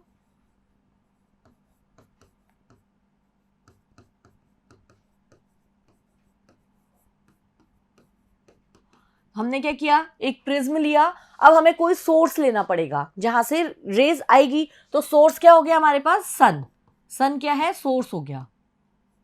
ठीक है, यहां से रेज आती है, प्रिज्म से टकराती है, प्रिज्म के ग्लास से टकराती है, यहाँ पर हम एक नॉर्मल डालते हैं, ये नॉर्मल से टूवर्ड हो जाती है क्योंकि ये डेंसर मीडियम है। फिर ये रे आगे की तरफ जाती है, फिर ये यहाँ से इस मीडियम से बाहर जाना चाहती है, तो यहाँ पर ये इससे टकराएगी तो इस मीडियम से बाहर जाएगी, तो इसका मीडियम चेंज हो जाएगा, ये डेंसर से रेयर मीडियम की तरफ जाती है। ठीक है, तो ये इस तरह से इसमें रिफ्रैक्शन होता है। ठीक है, अगर हम इन दोनों रेज को आगे पीछे की तरफ इसको मिलाकर देते हैं, जो ओरिजिनल रेज है हमारी, जो ये ऐसे जा रही थी, ये ऐसे जा रही थी, ये वाली रे, इसको ऐसे जाना चाहिए था लेकिन ये कैसे चली गई ऐसे, तो ये वाली रे और ये ओरिजिनल रे को मिलाते हैं, ये जो एंगल बनाता है इसको हम बोलते हैं एंगल ऑफ डेविएशन। ठीक है, इसको क्या कहा जाता है? एंगल ऑफ डेविएशन कहा जाता है। ये इस तरह से हमारे लाइट का रिफ्रैक्शन होता है बाय प्रिज्म। अब ये हो गया हमारा प्रिज्म के बारे में। अब नेक्स्ट टॉपिक है हमारा डिस्पर्सन। अब ये डिस्पर्सन क्या होता है? बहुत सारे स्टूडेंट ना डिस्पर्सन और स्कैटरिंग को एक ही जैसा मान लेते हैं, तो डिस्पर्सन को भी फैलना बोलते हैं, स्कैटरिंग को भी लोग फैलना बोलते हैं। तो हिंदी में फैलना तो आप बोल सकते हैं, लेकिन स्कैटरिंग और डिस्पर्सन दोनों अलग अलग चीजें होती हैं। तो स्टूडेंट्स, हम आगे स्कैटरिंग को पढ़ने वाले हैं, तो यहाँ पर आपको बिल्कुल कंफ्यूज नहीं होना है कि डिस्पर्सन क्या होता है और स्कैटरिंग क्या होता है। तो यहाँ पर है dispersion of white light through a glass prism. Glass prism से हमारा डिस्पर्सन कैसे होता है? तो डिस्पर्सन के लिए सबसे पहले हम एक बेसिक एग्जांपल लेते हैं। जैसे कि आप लोग 5 या 4 फ्रेंड्स हो, एक शॉपिंग मॉल गए हो। ठीक है, तो आप शॉपिंग मॉल गए, आपने शॉपिंग मॉल में आपके 1 2 3 4 फ्रेंड्स हो गए। एक फ्रेंड को मेडिकल शॉप जाना था, वो मेडिकल शॉप पे चला गया। ठीक है, कलर थोड़ा नहीं दिख रहा है। एक फ्रेंड को क्या करना है, ग्रॉसरी खरीदनी है, तो वो ग्रॉसरी लेने चला गया। एक फ्रेंड को कुछ और फूड कोर्ट जाना है, तो वो फूड कोर्ट चला गया। ठीक है, तो अब एक फ्रेंड को क्या करना है, सिर्फ बैठे रहना है चेयर पे, सिटिंग इन चेयर। ठीक है, वो बैठा हुआ है। ठीक है, तो अब यहाँ पर क्या हुआ, चारों दोस्तों की, जो चारों फ्रेंड्स थे, उनकी रिक्वायरमेंट अलग अलग थी, वो अलग अलग काम करने अपने चले गए फूड कोर्ट में ही। तो वो क्या हो गए, डिस्पर्स हो गए। क्या कहलाया इसका मतलब क्या होता है, ये डिस्पर्स हो गए, फैल गए। ठीक है, स्प्लिट हो गए। वो चारों लोग चार जगह, जो आपके फ्रेंड्स गए थे शॉपिंग मॉल में, तो वो क्या हुआ, चारों लोग चारों जगह स्प्लिट हो गए, डिस्पर्स हो गए। इसको क्या कहते हैं, डिस्पर्जन कहते हैं, क्योंकि सबकी नीड अलग अलग थी। किसी को मेडिकल शॉप पे जाना था, किसी को ग्रोसरी, किसी को फूड कोर्ट, किसी को बैठना ही है। ठीक है, तो इसी तरह से लाइट का डिस्पर्सन भी होता है। अब ये डिस्पर्सन किस तरह से होता है, splitting of white light into 7 colours is called dispersion. अब ये व्हाइट लाइट क्या होती है, देखिए जो सन से जो हमारे पास लाइट आती है, सन से जो लाइट आती है उसको हम व्हाइट लाइट बोलते हैं। क्यों, व्हाइट लाइट जो होती है उसमें बहुत सारी लाइट्स का कॉम्बिनेशन होता है, बहुत सारी मतलब लैक्स ऑफ लाइट्स का कॉम्बिनेशन होता है। और वो जब ग्लास प्रिज्म से टकराती है, जब वो व्हाइट लाइट यहाँ पर ग्लास के पास जाती है, तो वो 7 कलर्स में स्प्लिट हो जाती है। ठीक है, और जब ये 7 कलर्स में स्प्लिट हो जाती है, उस स्प्लिट होने को ही हम क्या कहते हैं स्टूडेंट्स, डिस्पर्सन कहते हैं। अब यहाँ पर आप लिख सकते हैं कि splitting of white light into 7 colours, 7 constitute colours, 7 constituent colours, वो 7 स्पेसिफिक कलर्स में हो जाती है, डिस्पर्स हो जाती है। बेसिकली ये 7 कलर्स नहीं होते हैं, 7 कलर्स हमारी आंखों को जो दिखाई देते हैं वो सिर्फ 7 कलर्स होते हैं। एक्चुअली ये लैक्स ऑफ कलर्स होते हैं, थाउजेंड ऑफ कलर्स होते हैं, लैक्स ऑफ कलर्स होते हैं जो हमारी आंखें देख नहीं पाती हैं। इसलिए जो हमारी आंखें देख पाती हैं वो सिर्फ 7 रंग दिखते हैं हमको, 7 कलर्स दिखते हैं हमको, ठीक है। तो उसको हम क्या कहते हैं, डिस्पर्सन कहते हैं। तो क्या होता है इसमें, जब हमारी एक व्हाइट लाइट यहाँ से, व्हाइट लाइट कहाँ से आएगी, सन से, सन के पास क्या होता है, कॉम्बिनेशन ऑफ लाइट होती है, उस कॉम्बिनेशन ऑफ लाइट को क्या कहते हैं, व्हाइट लाइट कहते हैं। व्हाइट लाइट क्या होती है, कॉम्बिनेशन ऑफ लाइट्स।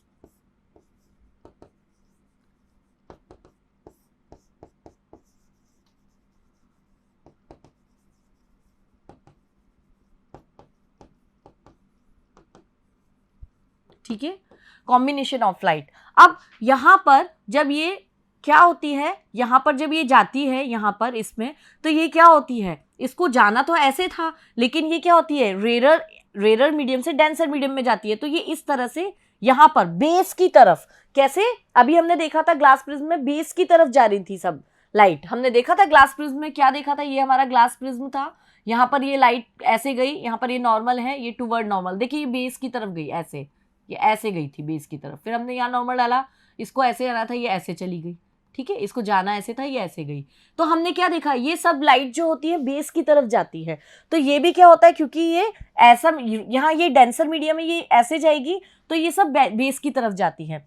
अब जो डिस्पर्सन होता है इसमें हमें एक 7 कलर की स्पेक्ट्रम दिखता है, स्पेक्ट्रम यानी कि 7 कलर्स दिखते हैं, और उन 7 कलर्स को हम क्या कहते हैं, स्पेक्ट्रम कहते हैं। क्या कहते हैं स्टूडेंट्स, स्पेक्ट्रम कहते हैं। अब ये जो स्पेक्ट्रम दिखता है ये हमेशा हमको रेड, ऑरेंज, व्हाइट, देखिए यहाँ पे लिखा हुआ है red, orange, white, yellow, green, blue, Indigo और वायलेट, ये हमेशा जो 7 कलर्स होते हैं वो हमें इसी सीरीज में दिखते हैं। तो ऐसा क्यों होता है कि हमको ये हमेशा इसी सीरीज में दिखते हैं, तो चलिए हम इसको भी समझते हैं। पहले उससे पहले, when white light passes through a glass prism we get a band of 7 colour on the white screen, जो हमारी फिगर में बताया हुआ है। The colour obtain on the screen are violet, indigo, blue, green, yellow, orange and red. तो ये जो 7 colour का स्पेक्ट्रम होता है ये हमेशा कैसे दिखाई देता है, violet, indigo, blue, green, yellow, orange and red. These color can be remember as Vigbure। तो हमें जो ये दिखाई देता है वो हमेशा हमें इस सीरीज में ही दिखाई देता है, VIBGYOR। इसको याद करने का तरीका है, इसको हम क्या बोलते हैं, Vigbure, ठीक है। From this observation we can conclude that white light is a mixture of 7 colors. The phenomena of splitting white light into 7 colors is known as dispersion। तो व्हाइट लाइट का 7 कलर में स्प्लिट हो जाना ही क्या कहलाता है, डिस्पर्सन कहलाता है। अब हम बात करते हैं, फिर से हम यहाँ पर आते हैं कि ये जो व्हाइट लाइट होती है जब 7 कलर में स्प्लिट होती है, जो स्पेक्ट्रम है ये हमेशा हमें विग्ब्योर इसी फॉर्म में क्यों दिखाई देता है ना, ये हमें हमेशा इसी में ही क्यों नजर आता है। तो इसका एक रीजन है, देखिए यहाँ भी फिर से हम देखते हैं, ये जो एक्सपेरिमेंट किया वही हमारे पुराने न्यूटन साहब जी ने ये एक्सपेरिमेंट किया, ठीक है। तो हमने वहां पर क्या देखा, उन्होंने बताया हमें, जब पहले हम साउंड पढ़ते हैं, जब हम साउंड की वेलोसिटी निकालते हैं, वेलोसिटी ऑफ साउंड निकालते हैं साउंड के लिए,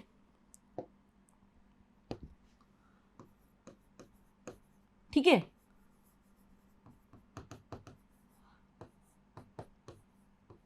ये होता है, देखिए साउंड के लिए जो वेलोसिटी होती है वो लाइट के लिए भी हो सकती है, क्योंकि साउंड और लाइट की कैरेक्टरिस्टिक्स लगभग एक जैसी होती है। तो हम यहाँ लाइट के लिए भी ले सकते हैं, इसको स्पीड ऑफ लाइट के लिए भी निकाल सकते हैं, यानी कि वेलोसिटी या लाइट। तो हमारी ये क्या होती है, वेवलेंथ होती है, लाइट की वेवलेंथ, और ये होती है उसकी फ्रीक्वेंसी, ठीक है। लाइट की वेवलेंथ होती है, लाइट की फ्रीक्वेंसी होती है, ये इसकी वेलोसिटी है, लाइट की वेलोसिटी है। अब हमारा सोर्स क्या है, सन से लाइट आ रही है, तो लाइट हमेशा सन से आ रही है, तो फ्रीक्वेंसी क्या होगी, सेम रहेगी, क्योंकि लाइट जो आ रही है वो सोर्स क्या है, सन है, सन से जो फ्रीक्वेंसी आएगी लाइट की वो हमेशा एक जैसी रहेगी, ठीक है। जब वो अंदर जाएगी प्रिज्म के अंदर, यहाँ पर ये ग्लास प्रिज्म है, यहाँ से जो ये फ्रीक्वेंसी आएगी सन से, यहाँ पर सन है, ठीक है, सन से जो फ्रीक्वेंसी आएगी वो एक जैसी रहेगी, ठीक है। जैसे ही ये इसके अंदर जाती है तो इसके अंदर क्या होती है, ये 7 कॉन्स्टिट्यूट स्पेक्ट्रम में कलर्स में बदल जाती है, ठीक है। तो यहाँ पर इसकी वेवलेंथ अलग अलग हो जाती है। क्यों? क्योंकि हर एक मीडियम के लिए हर कलर अलग अलग होता है। जैसे ही वो पहले वो यहाँ पर थी, यहाँ से आई एयर में, वैक्यूम में सब एक जैसा था, ठीक है। लेकिन जैसे ही वो किसी मीडियम में जाती है तो हर मीडियम में अपनी अपनी एक अलग कैरेक्टरिस्टिक होती है। तो हर मीडियम में हर कलर की अलग अलग वेवलेंथ हो जाती है। तो फ्रीक्वेंसी जो होती है सन की वो सेम ही रहती है जब यहाँ से जाती है, लेकिन वेवलेंथ क्या होती है? अलग अलग हो जाती है। तो हम यहाँ पर क्या लिख सकते हैं? v is equals to lambda, क्योंकि म्यू जो है फ्रीक्वेंसी है वो तो एक ही रहेगी, ठीक है। लेकिन जैसे ही वो 7 कलर्स में गई तो यहाँ पर इसकी वेवलेंथ अलग हो जाएगी। मान लीजिए रेड है, इसकी वेवलेंथ अलग हो जाएगी, है ना, इसकी वेवलेंथ अलग हो जाएगी। ये देखिए, ये रेड कलर है, ये रेड कलर है, इसकी वेवलेंथ अलग होगी। और रेड के बाद मान लीजिए वायलेट है लास्ट में, तो वायलेट की वेवलेंथ अलग होगी, ठीक है, इसकी वेवलेंथ अलग होगी। और इंडिगो की वेवलेंथ अलग होगी।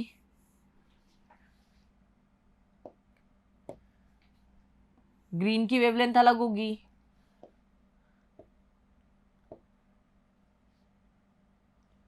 ब्लू,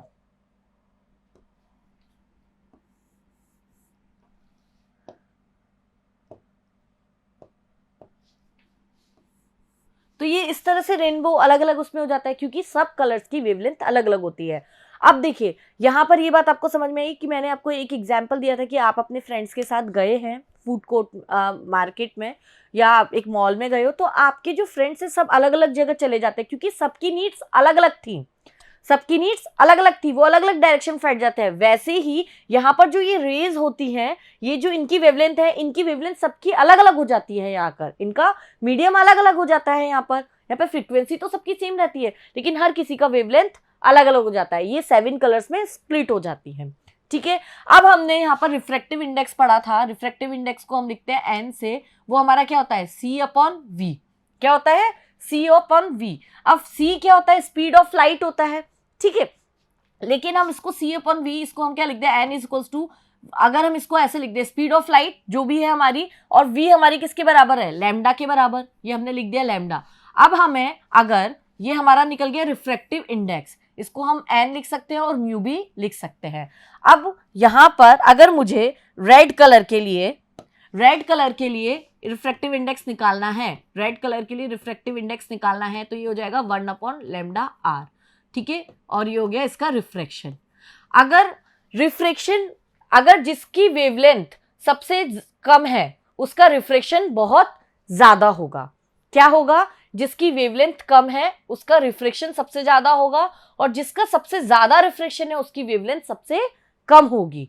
अब यहाँ पर ये जो 7 कलर का स्पेक्ट्रम वो हमें इसी तरह से क्यों दिखता है? तो ये पूरा फॉर्मूला इस चीज का रिजल्ट है। ये मैं आपको क्यों समझा रही हूँ? ये मैं आपको इसीलिए समझा रही हूँ कि ये जो रिजल्ट है, ये जो फॉर्मूला है, इसी से ये पूरा स्पेक्ट्रम हमारा डिसाइड है कि हमेशा। अब देखिए यहाँ पर क्या होता है? सबसे ज्यादा जो होता है वायलेट कलर जो होता है उसका रिफ्रैक्शन सबसे ज्यादा होता है। रिफ्रैक्शन सबसे ज्यादा, ये सबसे ज्यादा बैंड हो रहा है, और इसकी वेवलेंथ सबसे कम होती है। जिसका रिफ्रैक्शन सबसे ज्यादा होगा, आर क्या है इसमें? रिफ्रैक्शन।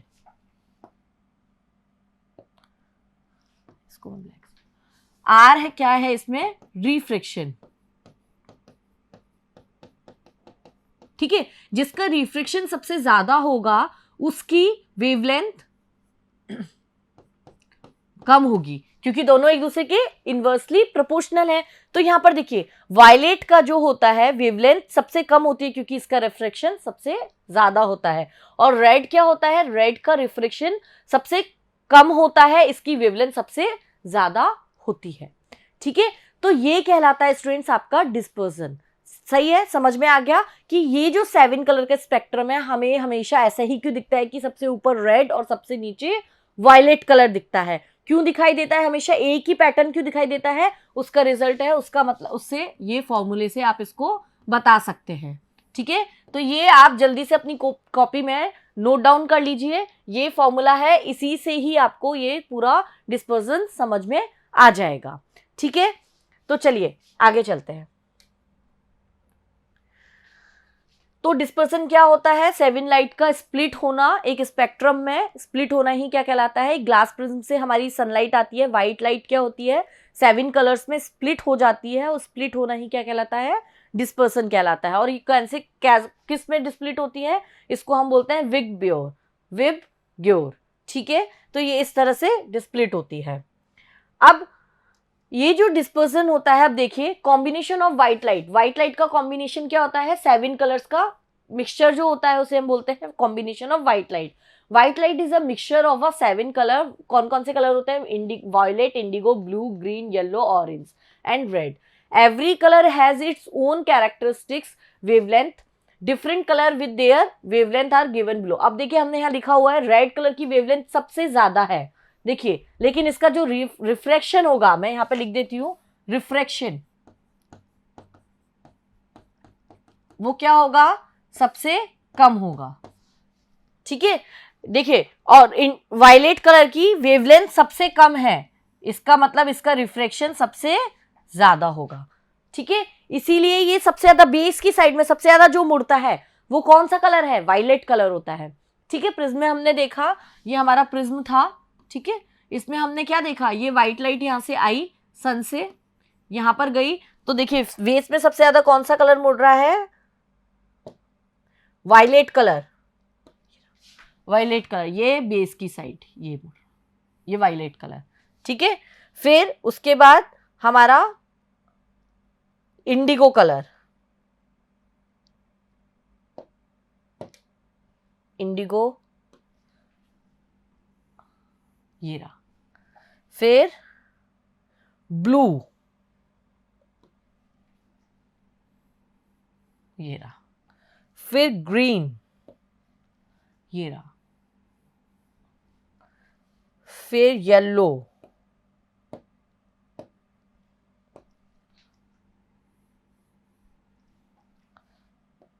येलो के बाद ऑरेंज,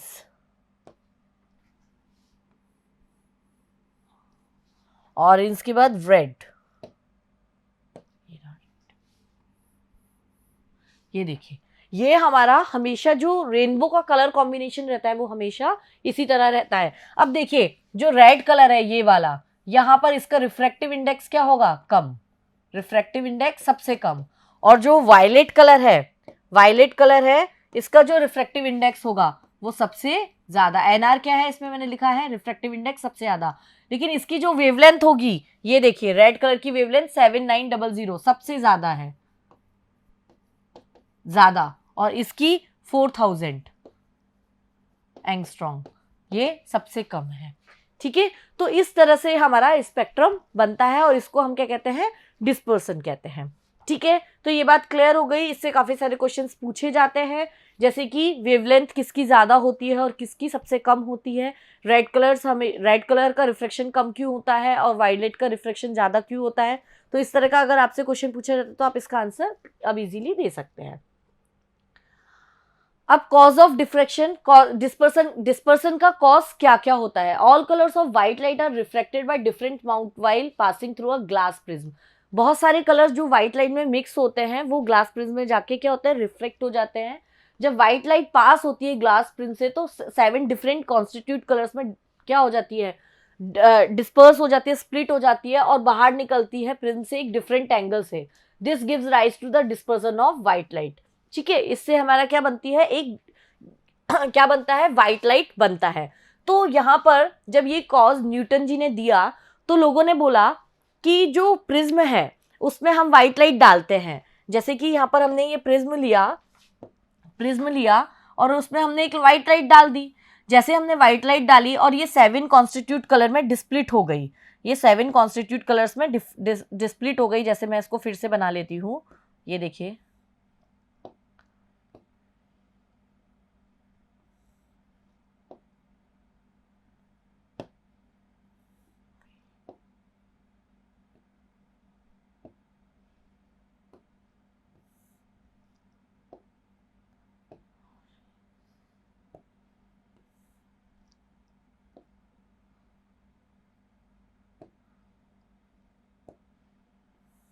येलो, ऑरेंज,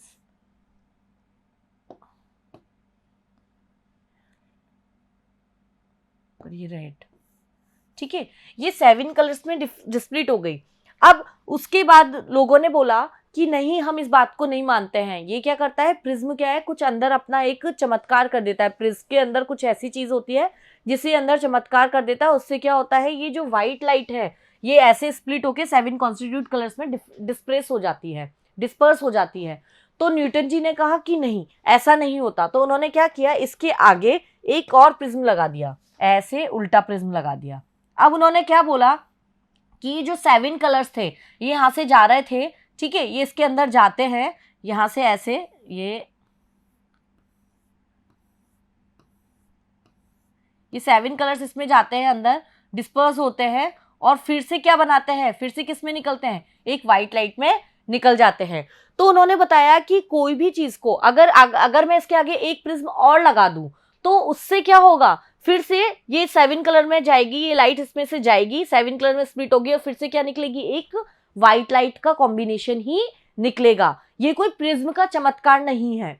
ठीक है, ये कोई प्रिज्म का चमत्कार नहीं है। उन्होंने उल्टा क्यों लगाया, इसको प्रिज्म को उल्टा क्यों लगाया? अगर मैं कोई बात आपको बोल रही हूँ, अगर मैं आगे खड़ी होकर बोलूँ तो भी आपको आवाज आएगी, ऐसे पीछे मुड़ के बोलूंगी तो भी आपको आवाज आएगी, ऐसे होकर बोलूंगी तो भी आपको आवाज आएगी, चाहे मैं कैसे भी बोलूं आपको आवाज आएगी। वैसे ही उन्होंने प्रिज्म को भी ऐसे उल्टा उल्टा रखा। उन्होंने बोला ये जो कॉम्बिनेशन होता है वो हमेशा एक व्हाइट लाइट का ही कॉम्बिनेशन होता है, और ये जो व्हाइट लाइट का कॉम्बिनेशन जब इसे किसी ग्लास प्रिज्म के अंदर जाता है और ये जब 7 कॉन्स्टिट्यूट कलर्स में डिस्पर्स होती है और जब ये बाहर निकलती हैं उससे, तो फिर से क्या होती है, ये व्हाइट लाइट ही कॉम्बिनेशन ही निकलता है।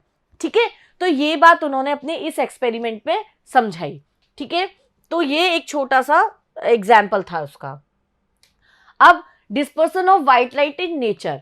अब हमने क्या देखा है, रेनबो में हमने व्हाइट लाइट का हमने क्या देखा है, रेनबो, अपने रेनबो ड्रॉप देखा है। ठीक है, ये जो ड्रॉप जो होती है रेनबो की वो कुछ इस तरह से होती है। ठीक है, इस तरह की ड्रॉप होती है, बहुत छोटी छोटी ड्रॉप्स होती है। और उसमें हमने क्या देखा है कि जो लाइट जब सनरेज उसमें से जाती है तो वो उसमें हमें रेनबो बना हुआ दिखाई देता है। तो इसको समझने के लिए ना स्टूडेंट्स, पहले आपको टोटल इंटरनल रिफ्लेक्शन को समझना पड़ेगा, TIR, टोटल इंटरनल रिफ्लेक्शन। अब आप कहोगे मैम ये रिफ्लेक्शन पढ़ते पढ़ते रिफ्लेक्शन कहां से आ गया? देखिए, इस TIR को हम बोलते हैं टोटल इंटरनल रिफ्लेक्शन। लेकिन इसको आपको पढ़ना पड़ेगा तो आपको ये जल्दी से समझ में आ जाएगा कि ये dispersion of white light in nature में रेनबो फॉर्म किस तरह से होता है।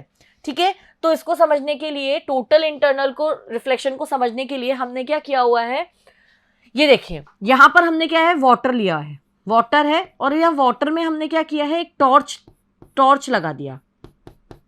ठीक है, अब टॉर्च से लाइट्स निकल रही हैं, यहां से ये रे जाएगी, ये रे यहाँ पे गई। ये जो मीडियम है, ये कौन सा मीडियम है स्टूडेंट, सब तो आपको ये समझ में आ जाएगा, ये वाटर है, ये एयर है, तो एयर कौन सा मीडियम होगा, रेरर। ठीक है, और ये कौन सा मीडियम होगा, डेंसर। ठीक है, ये कौन सा मीडियम होगा, डेंसर मीडियम होगा, और ये होगा रेरर मीडियम। अब हम क्या करते हैं, यहां से जैसी रे इस पे जाती है तो यहाँ पर इसके सबसे पहले हमें क्या करना पड़ेगा, एक नॉर्मल डालना पड़ेगा। हमने इसके परपेंडिकुलर एक नॉर्मल डाल दिया, ये इससे कौन सा एंगल बना रहा है, 0 डिग्री का। जब ये 0 डिग्री का एंगल बना रहा है तो जैसे ये ऐसे रे जाएगी तो ये सीधे ऐसे ही चली जाएगी। ठीक है, अब यहाँ से फिर से एक रे और गई, मान लीजिए 20 डिग्री पे गई, ये 20 डिग्री पे चली गई। ठीक है, इसके परपेंडिकुलर एक नॉर्मल डाल दिया, रेड कलर का ये जो दिख रहा है। ठीक है, अब ये कौन सा मीडियम है, डेंसर से रेरर जा रही है, तो रेरर जा रही है तो ये नॉर्मल से क्या जाएगी, दूर जाएगी। ये नॉर्मल है, ये नॉर्मल की इसको जाना था ऐसे, ठीक है, लेकिन ये गई कैसे, इससे दूर चली गई। ये देखिए, इससे दूर चली गई। अब फिर से हमने एक यहाँ पर ही मान लीजिए 30 डिग्री पे चली गई है, दूर चली गई 30। अब मैंने एक एंगल और लिया, ये मान लीजिए, इसके बीच में मैंने बहुत सारे एंगल लिए, 40, 50, 60, ऐसे करते करते मैंने एक एंगल और ले लिया। यहाँ पर मान लीजिए ये एक एंगल ले लिया 70 डिग्री पे। ठीक है, तो ये इससे दूर जाते जाते जाते इतनी दूर होती है कि ये इसी इंटरमीडिएट पोर्शन पर आ जाती है। ये जो पोर्शन होता है इसको हम क्या बोलते हैं, इंटरमीडिएट। उसी इंटरमीडिएट पोर्शन पर ये दोबारा से रिफ्लेक्ट हो जाती है। ठीक है, अब उसके बाद फिर से हमने एक एंगल और डाला, इस एंगल को क्या बोलते हैं, 90 डिग्री एंगल को। ये जो एंगल कहलाता है, जब ये इसी पे आ जाती है, इंटरमीडिएट पर ही आ जाती है, जो इंटरफेस है उस पर ये रिफ्लेक्ट होके वापस आ जाती है, तो उसको हम बोलते हैं क्रिटिकल एंगल। कौन सा एंगल बोलते हैं? Critical angle.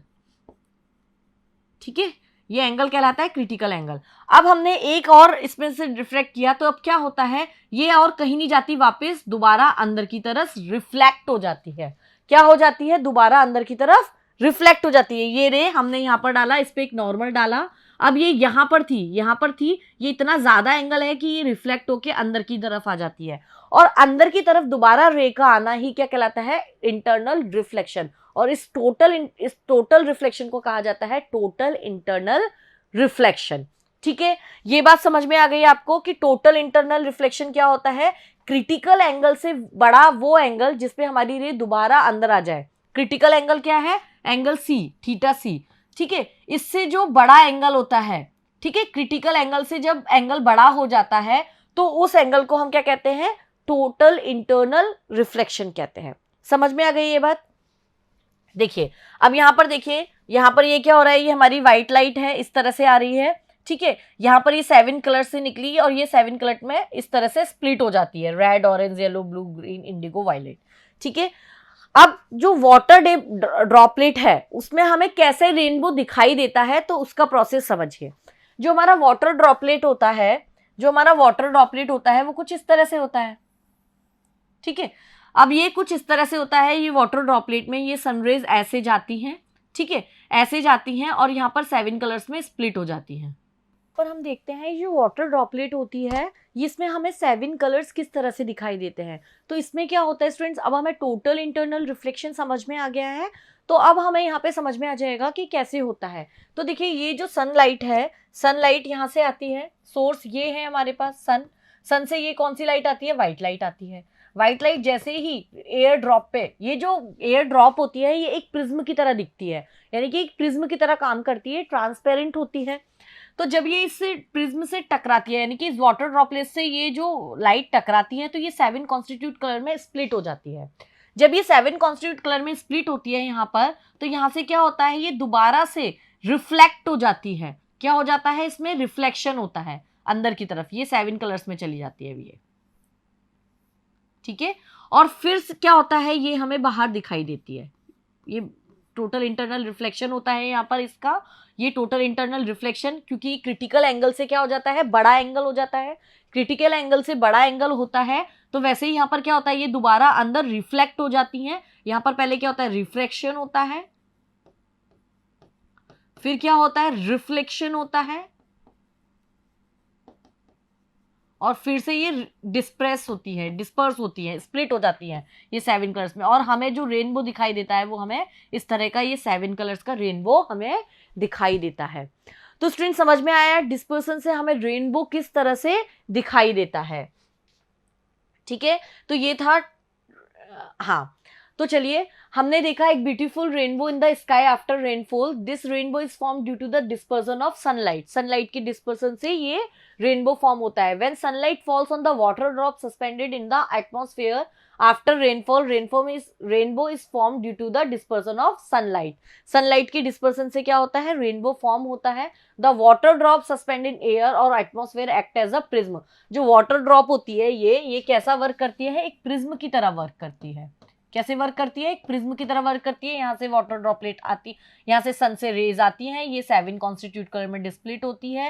ये क्रिटिकल एंगल से बड़ा एंगल होता है, इसमें टोटल इंटरनल रिफ्लेक्शन होता है, और ये आगे बाहर हमें ऐसे दिखाई देता है। ठीक है, rainbow is example of dispersion of sunlight. The formation of rainbow after rainfall, ये इस तरह से हमें दिखाई देता है ये। ठीक है, तो देखिए, ये यहाँ से सनलाइट यहाँ पर गई, यहाँ पर इस तरह से ये वाटर ड्रॉपलेट यहाँ पर एटमॉस्फेयर में, यहाँ पर टोटल इंटरनल रिफ्लेक्शन होता है, और फिर ये रेन यहाँ पर ऊपर रेड कलर और नीचे वायलेट कलर दिखाई देता है, और इसके बीच में जो और कलर्स हैं, ग्रीन, येलो, ऑरेंज, इंडिगो, वो सब कलर्स हमें इसके बीच में इस तरह का स्पेक्ट्रम हमें दिखाई देता है। और यहाँ पर जो सबसे ज्यादा रिफ्लेक्शन होता है वो वायलेट का होता है, और सबसे कम रिफ्लेक्शन जो होता है वो रेड कलर का होता है। ठीक है, इस तरह से रेनबो फॉर्म होता है। Dispersion of light in nature, ये हमने क्रिटिकल एंगल वाला हमने देख ही लिया है। The rainbow is produce due to the dispersion of sunlight by tiny droplet of water suspended in air just after the rain. जो छोटी छोटी रेन ड्रॉप होती हैं वो हमें उसमें रेनबो नजर आता है। क्यों? उसमें क्या होता है? टोटल इंटरनल रिफ्लेक्शन होता है। तो इसको हमने समझ लिया है टोटल इंटरनल रिफ्लेक्शन क्या होता है। तो स्टूडेंट्स ये हमने पढ़ा डिस्पर्सन में क्या होता है, डिस्पर्सन क्या होता है और ग्लास प्रिज्म क्या होता है। अब एटमॉस्फेरिक रिफ्रैक्शन, ठीक है, डिस्पर्सन हमें समझ में आ गया। अब एटमॉस्फेरिक रिफ्रैक्शन क्या होता है इसके बारे में हम पढ़ते हैं। तो atmospheric refraction cause the astronomical object to appear higher in the sky than they are in the reality. Actually क्या होता है, एटमॉस्फेयर में भी रिफ्रैक्शन होता है। तो एक्चुअली जो हमें सन, मून, स्टार्स जो दिखाई देते हैं वो एक्चुअली नहीं होते हैं, ठीक है। उनकी क्या होती है, इमेज होती है, वो एक्चुअली कहीं और होते हैं और वो हमें कहीं और दिखाई देते हैं। क्यों? बिकॉज ऑफ रिफ्रैक्शन के कारण। रिफ्रैक्शन के कारण हमें क्या करते हैं, जो सन जो हमें दिखाई देता है वो एक्चुअली वहां नहीं होता है, लेकिन हमें कहीं और उसकी इमेज दिखाई देती है और हमारी आईज सोचती है कि वही सन है, वो स्टार्स हैं और वो मून है। स्टार्स है, सन है, मून है, इन सबसे हमारे पास लाइट आती है, ठीक है। The situation get worse when the atmospheric refraction is not homogeneous but the turbulence in the air for example this is caused the twinkling of, जब हम इसका क्या एग्जाम्पल हम देखते हैं, twinkling of star.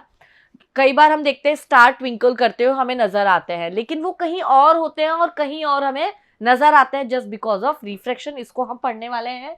And deformation of the shape of sun at sunset and sunrise. हमने देखा है सनराइज और सनसेट होता है तो अर्ली सनसेट हो जाता है और सनराइज लेट सनराइज होता है। तो ये सब हम पढ़ने वाले हैं अब आगे, ठीक है। एटमॉस्फेरिक रिफ्रैक्शन तो क्या होता है स्टूडेंट्स, इसको समझने के लिए सबसे पहले जैसे ये अर्थ है, अर्थ पे हम यहाँ पर खड़े हुए हैं, ठीक है, ये अर्थ है हमारा। अब ये जो पूरा अर्थ है, अर्थ के पास सन से रेज आ रही है, या स्टार या मून किसी से रेज आ रही है, या स्टार है यहाँ पर, या मून है, या सन है, ठीक है, या सन है, इन सब से हमारे पास लाइट आती है, ठीक है।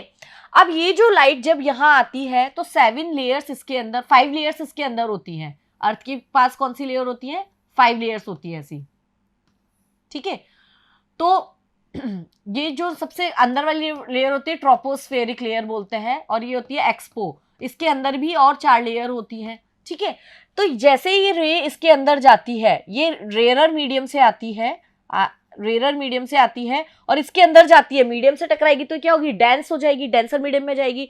तो ये टकराती टकराती पहुंचती है, ऐसे टेढ़ी टेढ़ी इस तरह से डेंस होती होती होती हमारे तक यहाँ तक पहुंचती है, जब हम यहाँ पर खड़े हुए होते हैं, ठीक है।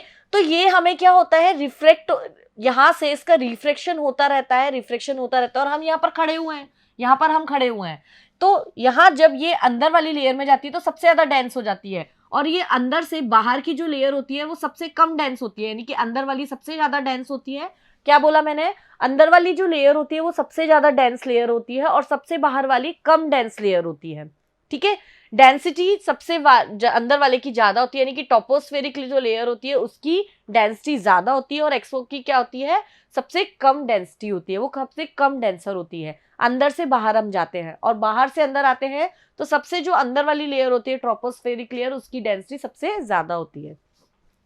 तो देखिए यहाँ पर हमारे पास क्या, स्टार यहाँ पर है, यहाँ पर ये स्टार है, ठीक है। स्टार से लाइट आएगी अर्थ पे जैसे ही आएगी तो वो तो एयर है, ये तो वैक्यूम है, तो वैक्यूम से चली भाई लाइट। अब जैसे ही लाइट अर्थ के पास जाती है तो अर्थ के पास क्या है, 7 लेयर्स है, ये 5 लेयर्स है। इन 5 लेयर्स से रिफ्रैक्ट होती हुई, देखिए ये रिफ्रैक्ट होती हुई होती यहाँ पर हम खड़े हैं तो हमारी आंख को यहाँ दिखती है। हमारी आंख क्या करती है, हमारी आईज क्या करती है, हमने आई में पढ़ा था, human I and colourful word, ये आपके चैप्टर का नाम। तो ह्यूमन आई में हमने क्या किया, हमारी जो आई है इसकी क्या कैरेक्टरिस्टिक है, इसको तो पता नहीं है कि ये रिफ्लेक्ट होकर आ रही है, आंख को नहीं पता, हमारी आंख नहीं जानती कि ये ऐसे रिफ्लेक्ट होकर आ रही है। हमारी आंख क्या सोचती है, ब्रेन में इमेज दिखाती, हमारी ब्रेन में इमेज बनती है और हमारी आई की कैरेक्टरिस्टिक होती है, ये रिट्रेस करती है उस चीज को। जब ये रिट्रेस करती है तो हमको यहाँ पर स्टार नजर आता है। क्या होता है, स्टार हमें यहाँ नजर आता है। तो स्टार एक्चुअली कहाँ था, यहाँ, और उस पर हमें क्या दिखाई दी, उसकी इमेज यहाँ पर दिखाई दी। इसीलिए मैंने अभी आपको शुरू में बोला था कि जो स्टार मून्स जो होते हैं वो एक्चुअली वहां नहीं होते जहां होते हैं, और हमें कहीं और दिखाई देते हैं। क्यों? Because of refraction. समझ में आई ये पूरी स्टोरी कि रिफ्रैक्शन क्यों होता है? क्योंकि जो यहाँ से जो लाइट रे जो आती हैं वो हम अर्थ पे रिफ्रैक्शन यानी कि अर्थ की लेयर के अंदर जाती आती है, ठीक है, और हमारी आंख ये बात जानती नहीं है, ठीक है। इसीलिए जो हमारी आई की कैरेक्टरिस्टिक होती है उसको बैक ट्रैक करती है, जब जाके वो बैक ट्रैक करती है पूरे पॉइंट्स को, वो यहाँ जाके मिलते हैं, यहाँ पर स्टार होता है और वो हमें चमकता हुआ दिखाई देता है। तो इसको हम क्या कहते हैं? हमारी आंख सोचती है कि जो स्टार है वो यहाँ पर है, जबकि स्टार कहाँ था? यहाँ पर। और इसी को हम क्या कहते हैं? एटमॉस्फेरिक रिफ्रैक्शन कहते हैं। Twinkling of stars. The atmosphere of earth is not uniform but consist of many layer of different densities. इसके पास बहुत सारी लेयर होती है और सबकी डेंसिटी अलग अलग होती है। The layer close to the surface to the earth are optically denser. सबसे ज्यादा क्लोज जो होती है अर्थ के पास वो सबसे ज्यादा ऑप्टिकली डेंसर होती है। As we go higher and higher, the density of layer and refractive index decreases progressively. तो जैसे जैसे डेंसिटी कम होती जाती है तो रिफ्रैक्टिव इंडेक्स भी कम होते जाता है, यानी कि इसकी रिफ्रैक्टिव इंडेक्स सबसे कम होगा और इसकी डेंसिटी भी सबसे कम होगी, ठीक है। As the light from a star enters to the uppermost layer, the atmosphere, it bend toward the normal and it enter the next layer. यहाँ पर क्या होगा? यहाँ पर हम एक नॉर्मल डाल देते हैं, जैसे ये लेयर जाएगी इसमें, इस पे जाएगी तो ये बैंड टूवर्ड नॉर्मल, फिर यहाँ पर एक नॉर्मल डालेंगे, फिर ये नॉर्मल, फिर यहाँ पर हमने एक नॉर्मल डाला, फिर ये टूवर्ड नॉर्मल, फिर हमने यहाँ पर नॉर्मल डाला, इस तरह से ये बैंड टूवर्ड नॉर्मल होते होते होते हमारी आंख तक पहुंचती है, ठीक है। This process continue till the light enter our eyes. ये प्रोसेस कब तक होता रहता है? जब तक आंख हमारे अंदर वो रेज हमारी आईज के अंदर नहीं आ जाती। So due to refraction of light the apparent position of the star is different from the actual position of the star. जो अपरेंट पोजीशन थी वो अलग होती है, ये अपरेंट पोजीशन होती है, और एक्चुअल पोजीशन कौन सी होती है? ये वाली होती है। इसीलिए हमें स्टार कहीं और नजर आता है, होती उसकी पोजीशन कोई और है। ये होता है एटमॉस्फेरिक रिफ्रैक्शन से। चलिए नेक्स्ट टॉपिक है हमारा advance sunrise and delay sunset. हम क्या होता है कि सनराइज क्या होता है? सनराइज होने वाला होता है 5 o'clock, है ना, लेकिन हमें कब दिखता है? 4:58 पे हमें सनराइज दिखता है। और डिले सनसेट यानी कि 6 बजे सनसेट होने वाला होता है और हमें दिखाई देता है 6:02, ठीक है। ये AM मान लीजिए, इसको PM, ठीक है। तो एडवांस सनराइज का क्या मतलब है? हम यहाँ अर्थ है, ये हमारी अर्थ है और ये हम यहाँ पर अर्थ पे खड़े हुए हैं, ठीक है।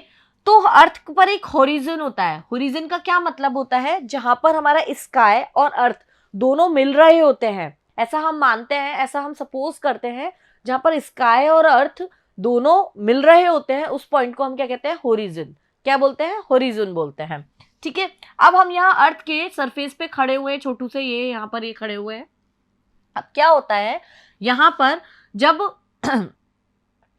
सन राइज होने वाला होता है, ठीक है, तो सनराइज होता है तो ये होरिजन के ऊपर आता है। तो यहाँ से क्या होता है? ये जो रेज है, सन रेज यहाँ पर पहले जाने लगती है यहाँ पर, ठीक है। ये सन के पहले यहाँ नीचे होता है और हमको क्या लगती है? लाइट रेज हमारे पास आने लगती है, ठीक है। और जब तक ये ऊपर पहुंच चुका होता है और हम क्या करते हैं? हमारी आइज क्या, हम यहाँ पर खड़े हैं, हमारी आइज क्या है? बैक ट्रैक करती है, तो हमको ये जो सन है ये बैक ट्रैक करती है, तो रेज हमें यहाँ दिखती है, तो यहाँ पर हमें सन दिखता है। और जब यहाँ पर हमें सन दिखता है इसका मतलब हम क्या सोचते हैं कि सनराइज हो गया, लेकिन सनराइज अभी नहीं हुआ है, ठीक है।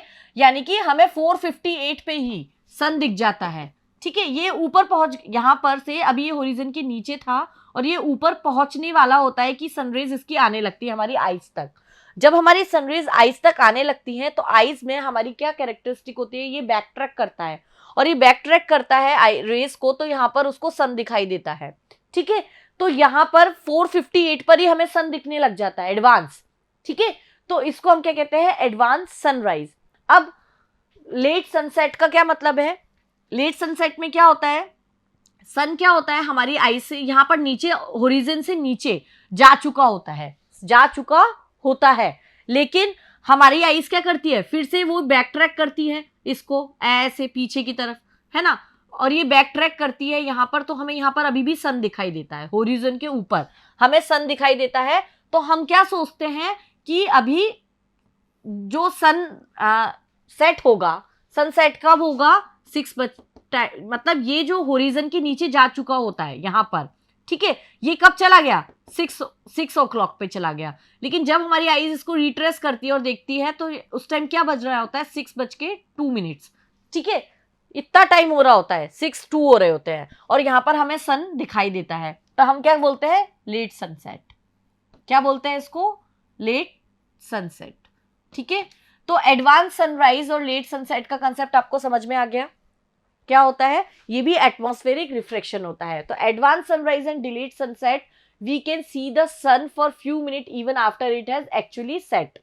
कुछ सेकंड या कुछ मिनट्स पहले हमें दिखाई देता है, कुछ मिनट्स पहले हमें सेट होते हुए दिखाई देता है। ठीक है, तो आगे पीछे कुछ मिनट्स का ही डिफरेंस रहता है। We can see the sun for few minutes even after it has actually set. Actually sun set when it is the below horizon, जब ये होरिजन के बिलो चला जाता है, यहाँ देखिए होरिजन के बिलो चला जाता है, below the horizon reach our eyes because of refraction of light. These rays appear to come from the apparent position of the sun which is above the horizon as shown in figure।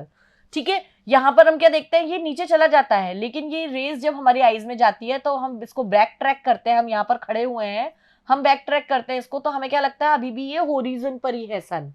ठीक है, तो hence we can see the sun for few minutes, about 2 minutes even after it has actually set। हमें 2 minute बाद sunset दिखाई देता है। ठीक है, Similarly, the sun can be see about 2 minutes before it is actually rise। कब हमें 2 minute पहले दिखाई देता है, क्या होता है, यहाँ पर ये सनराइज होने ही वाला होता है, ये नीचे होता है ओरिजिन से, ये रेज हमारी आंखों में आने लगती हैं, और फिर हम इसको बैक ट्रैक करते तो ये हमें ऊपर नजर आता है।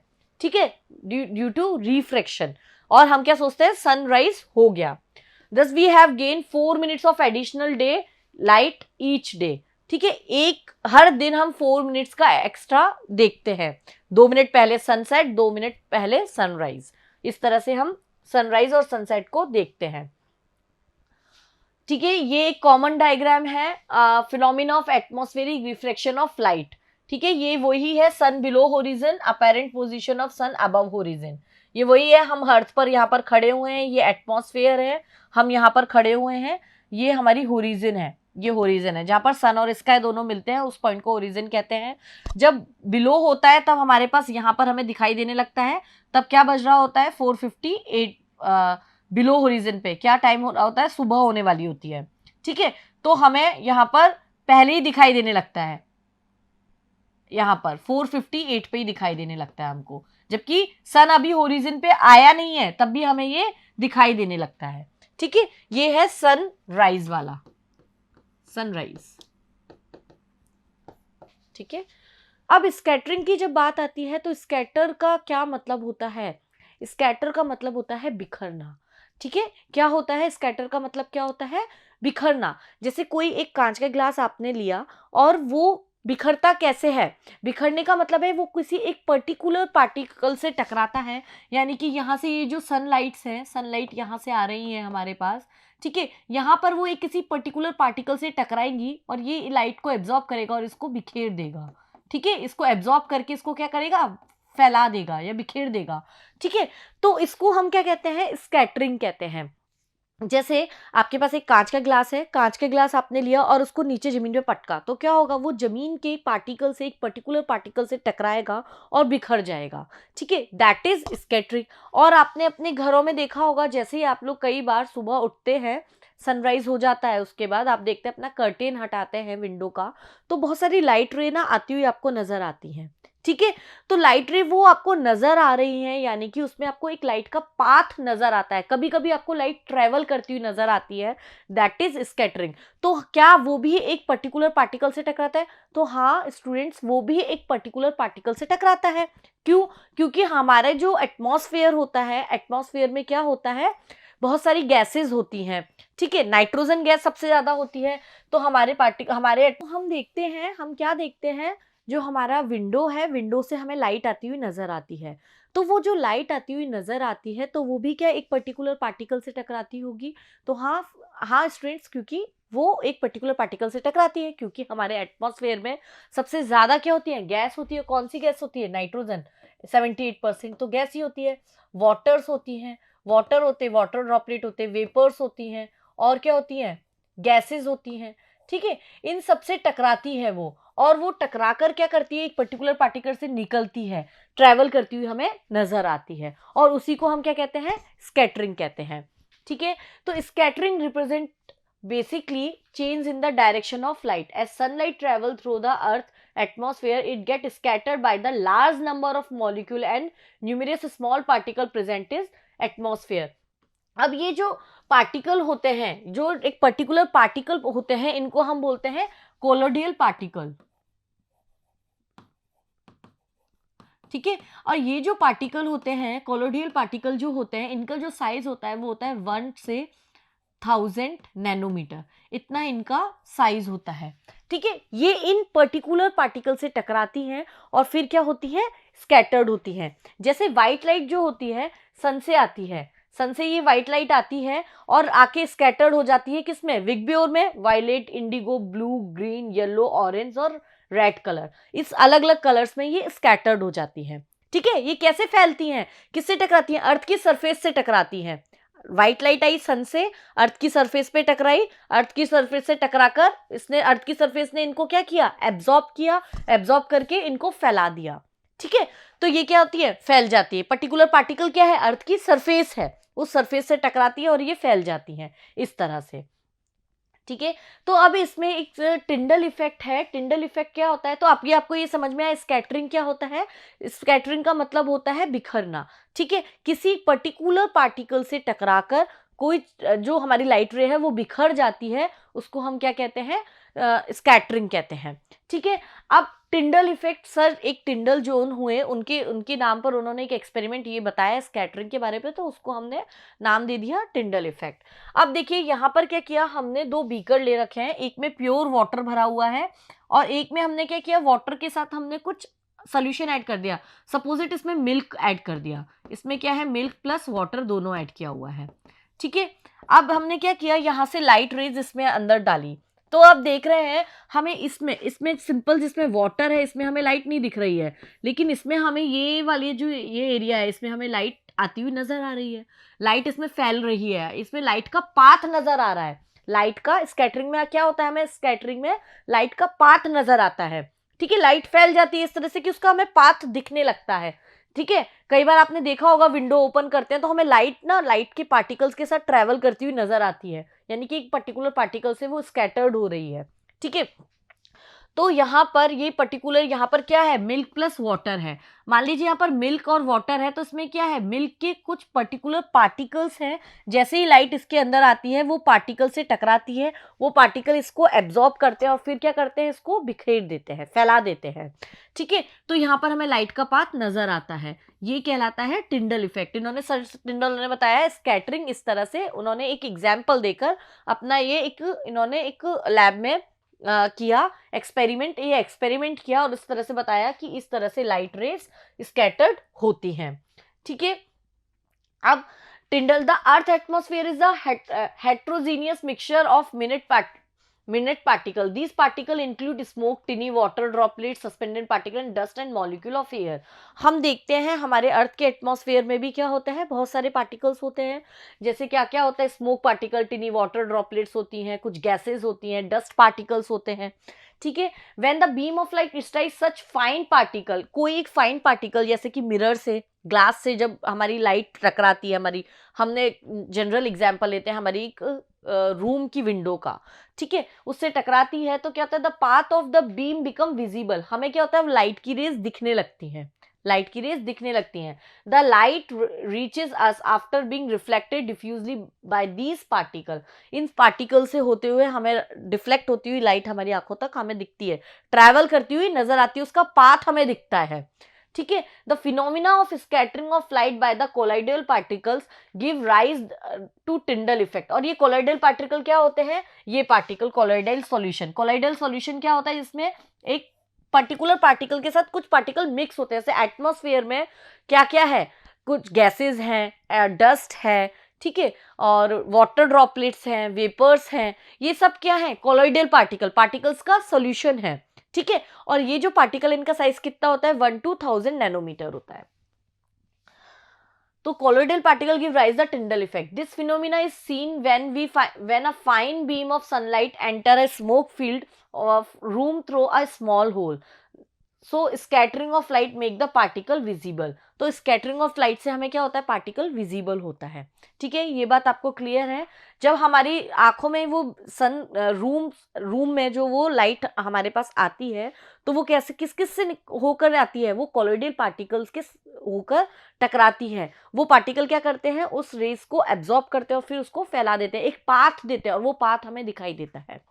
ठीक है, उसको ही हम क्या कहते हैं, उसको हम क्या बोलते हैं, स्कैटरिंग बोलते हैं। तो देखिए यहाँ पर आपको इस तरह से सन है और इसकी रेज, इसका ये पाथ आपको नजर आ रहा है, ये पाथ आपको नजर आ रहा है।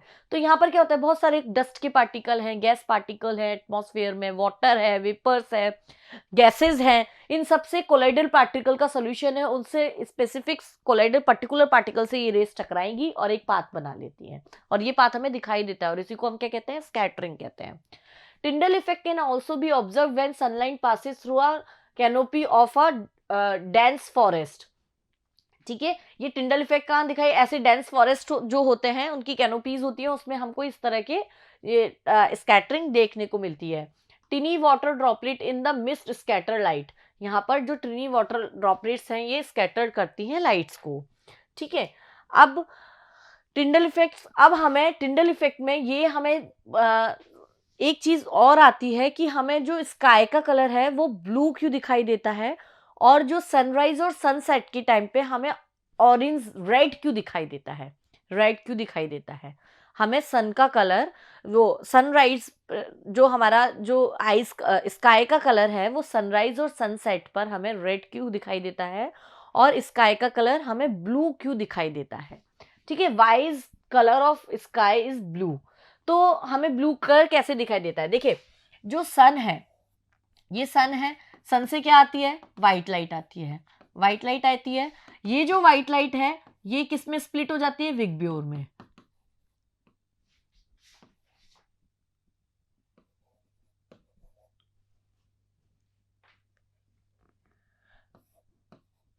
विग्ब्योर, ठीक है, यानी कि इसकी स्कैटरिंग हो जाती है इस तरह से, व्हाइट लाइट है ये 7 कलर्स में फैल जाती है। अब यहाँ पर आपको एक ना बहुत इंपॉर्टेंट फॉर्मूला याद रखना है। क्या चीज याद रखनी है, जिसकी स्कैटरिंग ज्यादा होती है, ठीक है, उसकी वेवलेंथ कम होती है। ठीक है, जिसकी वेवलेंथ ज्यादा होती है उसकी स्कैटरिंग कम होती है। ये फॉर्मूला आपको याद रखना है। अगर आपको ये याद रहेगा तो इससे आप अपना ये कंसेप्ट निकाल लेंगे।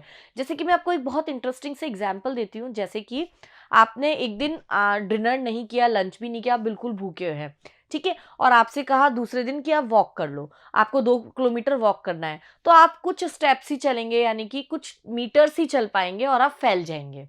ठीक है, आप कहेंगे अब नहीं चला जा रहा, यानी कि आपने कम डिस्टेंस ट्रेवल किया, यानी कि बहुत कम डिस्टेंस ट्रेवल किया, और आप फैल गए, यानी कि स्कैटर्ड हो गए, यानी कि जिसके, और अगर आपने बहुत अच्छे से आपने लंच भी लिया है, ब्रेकफास्ट भी किया है, डिनर भी किया है, दूसरे दिन अगर आपसे वॉक करने के लिए कहा जाए 2 किलोमीटर जाना है, तो आपके पास एनर्जी बहुत ज्यादा रहेगी, तो आप क्या वॉक क्या करेंगे, आप दौड़कर भी चले जाएंगे।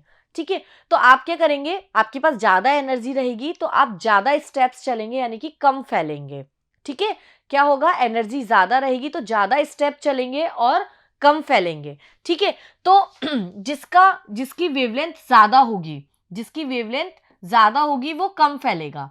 ठीक है, वो कम फैलेगा, और जिसकी वेवलेंथ कम होगी, जिसकी वेवलेंथ कम होगी वो ज्यादा फैलेगा। ठीक है, जिसकी वेवलेंथ कम होगी वो ज्यादा फैलेगा, जिसकी वेवलेंथ कम होगी वो ज्यादा फैलेगा का क्या मतलब है, जो कम चल पाएगा, वो पहले ही फैल जाएगा कि भैया मेरी बस की तो नहीं है, मैं तो नहीं चल सकता, फैल गया, मतलब वो कम स्टेप चल पाएगा। जिसको कम स्टेप चलेगा वो ज्यादा फैल जाएगा। ठीक है, और जो बहुत दूर तक जाएगा वो कम फैलेगा, यानी कि उसको चलने की कैपेसिटी ज्यादा है, वो ज्यादा चल सकता है, वो फैला कम। ठीक है, तो जिसकी ज्यादा वेवलेंथ है, जिसने ज्यादा डिस्टेंस ट्रेवल किया वो कम फैलेगा, और जिसने कम डिस्टेंस ट्रेवल किया वो जल्दी फैल जाएगा। ठीक है, तो ये कंसेप्ट आपको याद रहेगा, ये कंसेप्ट याद रहेगा तो ही आपको अभी समझ में आ जाएगा कि स्काई का कलर ब्लू क्यों होता है। तो देखिए यहां पर हम देखते हैं, ये हम फॉर्मूला यहां लिख लेते हैं, ये होता है वेवलेंथ के, लैम्डा क्या है, वेवलेंथ। अब देखिए यहाँ पर ये अर्थ है, ये हमारी इक्वेटर है, ये अर्थ है, ये इक्वेटर है, ये पोल है, ठीक है, ये पोल है, ये अर्थ है, ठीक है। अब ये इक्वेटर पे है। अब देखिए डिस्टेंस सन का, अर्थ का कहाँ पर ज्यादा होता है सन से, तो इक्वेटर पे सन का जो डिस्टेंस है अर्थ से ज्यादा होता है इक्वेटर पे, ठीक है, और पोल पे कम होता है। मतलब अर्थ और सन में जो डिस्टेंस होता है वो पोल पर कम होता है और इक्वेटर पर ज्यादा होता है। इक्वेटर ये है, ठीक है। अब देखिए यहां पर क्या होता है, ये सन है, यहां पर सन है, यहां पर हम बात करते हैं विबग्योर, ठीक है। अब हम यहां से लाइट का देखते। अब यहाँ पर मैं आपसे पूछती हूँ कि सबसे ज्यादा वेवलेंथ किसकी होगी, तो सबसे ज्यादा वेवलेंथ किसकी होगी, तो आप बता सकते हैं कि सबसे ज्यादा वेवलेंथ रेड कलर की होगी। तो मैंने ये बता दिया, लैम्डा इसकी वेवलेंथ ज्यादा होगी, इसकी वेवलेंथ कम होगी। अब हम यहाँ पर इसकी वायलेट कलर को देखते हैं। वायलेट कलर क्या करता है, वायलेट कलर की वेवलेंथ सबसे कम होती है, यानी कि ये जल्दी फैल जाएगा, ये ज्यादा डिस्टेंस नहीं ट्रेवल कर पाएगा, तो ये इतना ही चलता है, ठीक है। ये देखिए वायलेट कलर जो है वो इतना ही ट्रेवल करेगा, ठीक है। उसके बाद हमारा आया इंडिगो। इंडिगो कलर जो होगा वो इतना ट्रेवल, इसकी वेवलेंथ इससे थोड़ी ज्यादा होगी तो वो ज्यादा ट्रेवल कर लेगा। उसके बाद हमारा आया ग्रीन। ग्रीन कलर की इससे थोड़ी और ज्यादा होगी, सॉरी ब्लू कलर की और ज्यादा होगी तो वो थोड़ा और ज्यादा वेवलेंथ ट्रेवल कर लेगा। उसके बाद आता है हमारा ग्रीन। ग्रीन कलर की इससे थोड़ी और ज्यादा, वो ज्यादा ट्रेवल कर लेगा। फिर येलो कलर की और इससे थोड़ी ज्यादा होगी वेवलेंथ तो वो ज्यादा और ज्यादा ट्रेवल कर लेगा। उसके बाद आएगा हमारा येलो। ऑरेंज कलर की और ज्यादा होगी, वो और ज्यादा ट्रेवल कर लेगा। लेकिन रेड कलर की वेवलेंथ सबसे ज्यादा है, रेड कलर की वेवलेंथ सबसे ज्यादा है, तो रेड कलर सबसे ज्यादा ट्रेवल करेगा। इसकी वेवलेंथ सबसे ज्यादा है तो स्कैटरिंग होगी कम। वेवलेंथ ज्यादा स्कैटरिंग कम का क्या मतलब है, ये ज्यादा चलेगा कम फैलेगा, ठीक है। तो ये ज्यादा, सबसे ज्यादा डिस्टेंस ट्रेवल की इसने। तो यहां पर जब सन सेट होता है तो हमें कैसा कलर दिखाई देता है, red colour. Orange, red colour हमें सनसेट के टाइम पे दिखाई देता है। वैसे ही सिमिलरली जब सनराइज होता है फिर से यहाँ पर वायलेट कलर और ये कलर सबसे ज्यादा रेड कलर हमें दिखाई देता है। सनराइज के टाइम पे भी हमें हमारी अर्थ कैसा दिखाई, सन का कलर कैसा दिखाई देता है, हमें सन का कलर कैसा दिखाई देता है, हमें सन का कलर रेड दिखाई देता है। अब बात करते हैं ब्लू कलर की, कि हमें पोल पर जब सन हमारे ऊपर होता है, इसके एकदम ऊपर होता है, यहाँ पर पोल पर होता है, कब होता है, ये नून में होता है, दोपहर के समय में पोल पर होता है सन, ठीक है। अब हम यहाँ पर फिर से बात करते हैं, सबसे पहले क्या चलता है, वायलेट कलर। तो वायलेट कलर आएगा तो वायलेट कलर की स्कैटरिंग कम होगी, यानी कि स्कैटरिंग ज्यादा होगी, यानी कि वो कम चलेगा, ये इतना चला। फिर उसके बाद हमारे पास इंडिगो कलर कुछ ऐसा, ये इस तरह से चलेगा, ठीक है। अब लेकिन इसके बाद ब्लू कलर जब आता है स्काई कलर में, तो यहाँ पर ये इतना ज्यादा, थोड़ा ज्यादा चलता है ये पूरा स्काई कलर। और यहाँ पर जब ये आता है तो क्या होता है, हमें जो अर्थ है वो ब्लू कलर, अर्थ हमें पूरा स्काई क्या है, ब्लू कलर दिखने लगता है। स्काई क्या दिखता है, पूरा ब्लू कलर का हमें यहाँ पर दिखने लगता है, हमें और कुछ दिखाई नहीं देता। ये इतना ज्यादा ट्रेवल होता है, ये इतना कम, ये कम। लेकिन फिर आप कहेंगे मैम अब इसका क्या हुआ, ग्रीन, येलो, ऑरेंज और रेड, ये इसके बाद स्कैटर्ड होना शुरू होते हैं, ये इसके बाद स्कैटर्ड होना शुरू होते हैं। तब तक हमें पूरा जो स्काई है वो पूरा का पूरा हमें कैसे दिखाई देने लगता है, ब्लू दिखाई देने लगता है। इसलिए हमें जो स्काई होता है नून टाइम में, यानी कि दोपहर के टाइम में कैसा दिखाई देता है, ब्लू दिखाई देता है। तो स्टूडेंट ये समझ में आ गया होगा, स्टूडेंट आपको ये नोट कर लीजिए, ये फॉर्मूला स्कैटरिंग क्या होती है, इनवर्सली प्रोपोर्शनल टू 1/λ, ये सबसे ज्यादा इंपॉर्टेंट है, ठीक है स्टूडेंट्स। तो आई होप ये आपको क्लियर हो गया होगा। ये चैप्टर हमारा यहीं पर फिनिश होता है। हमने यहाँ पर human I and colourful word में वंडरफुल कलरफुल वर्ड पढ़ा है और ह्यूमन आई का पूरा कंसेप्ट पढ़ा है। Thank you.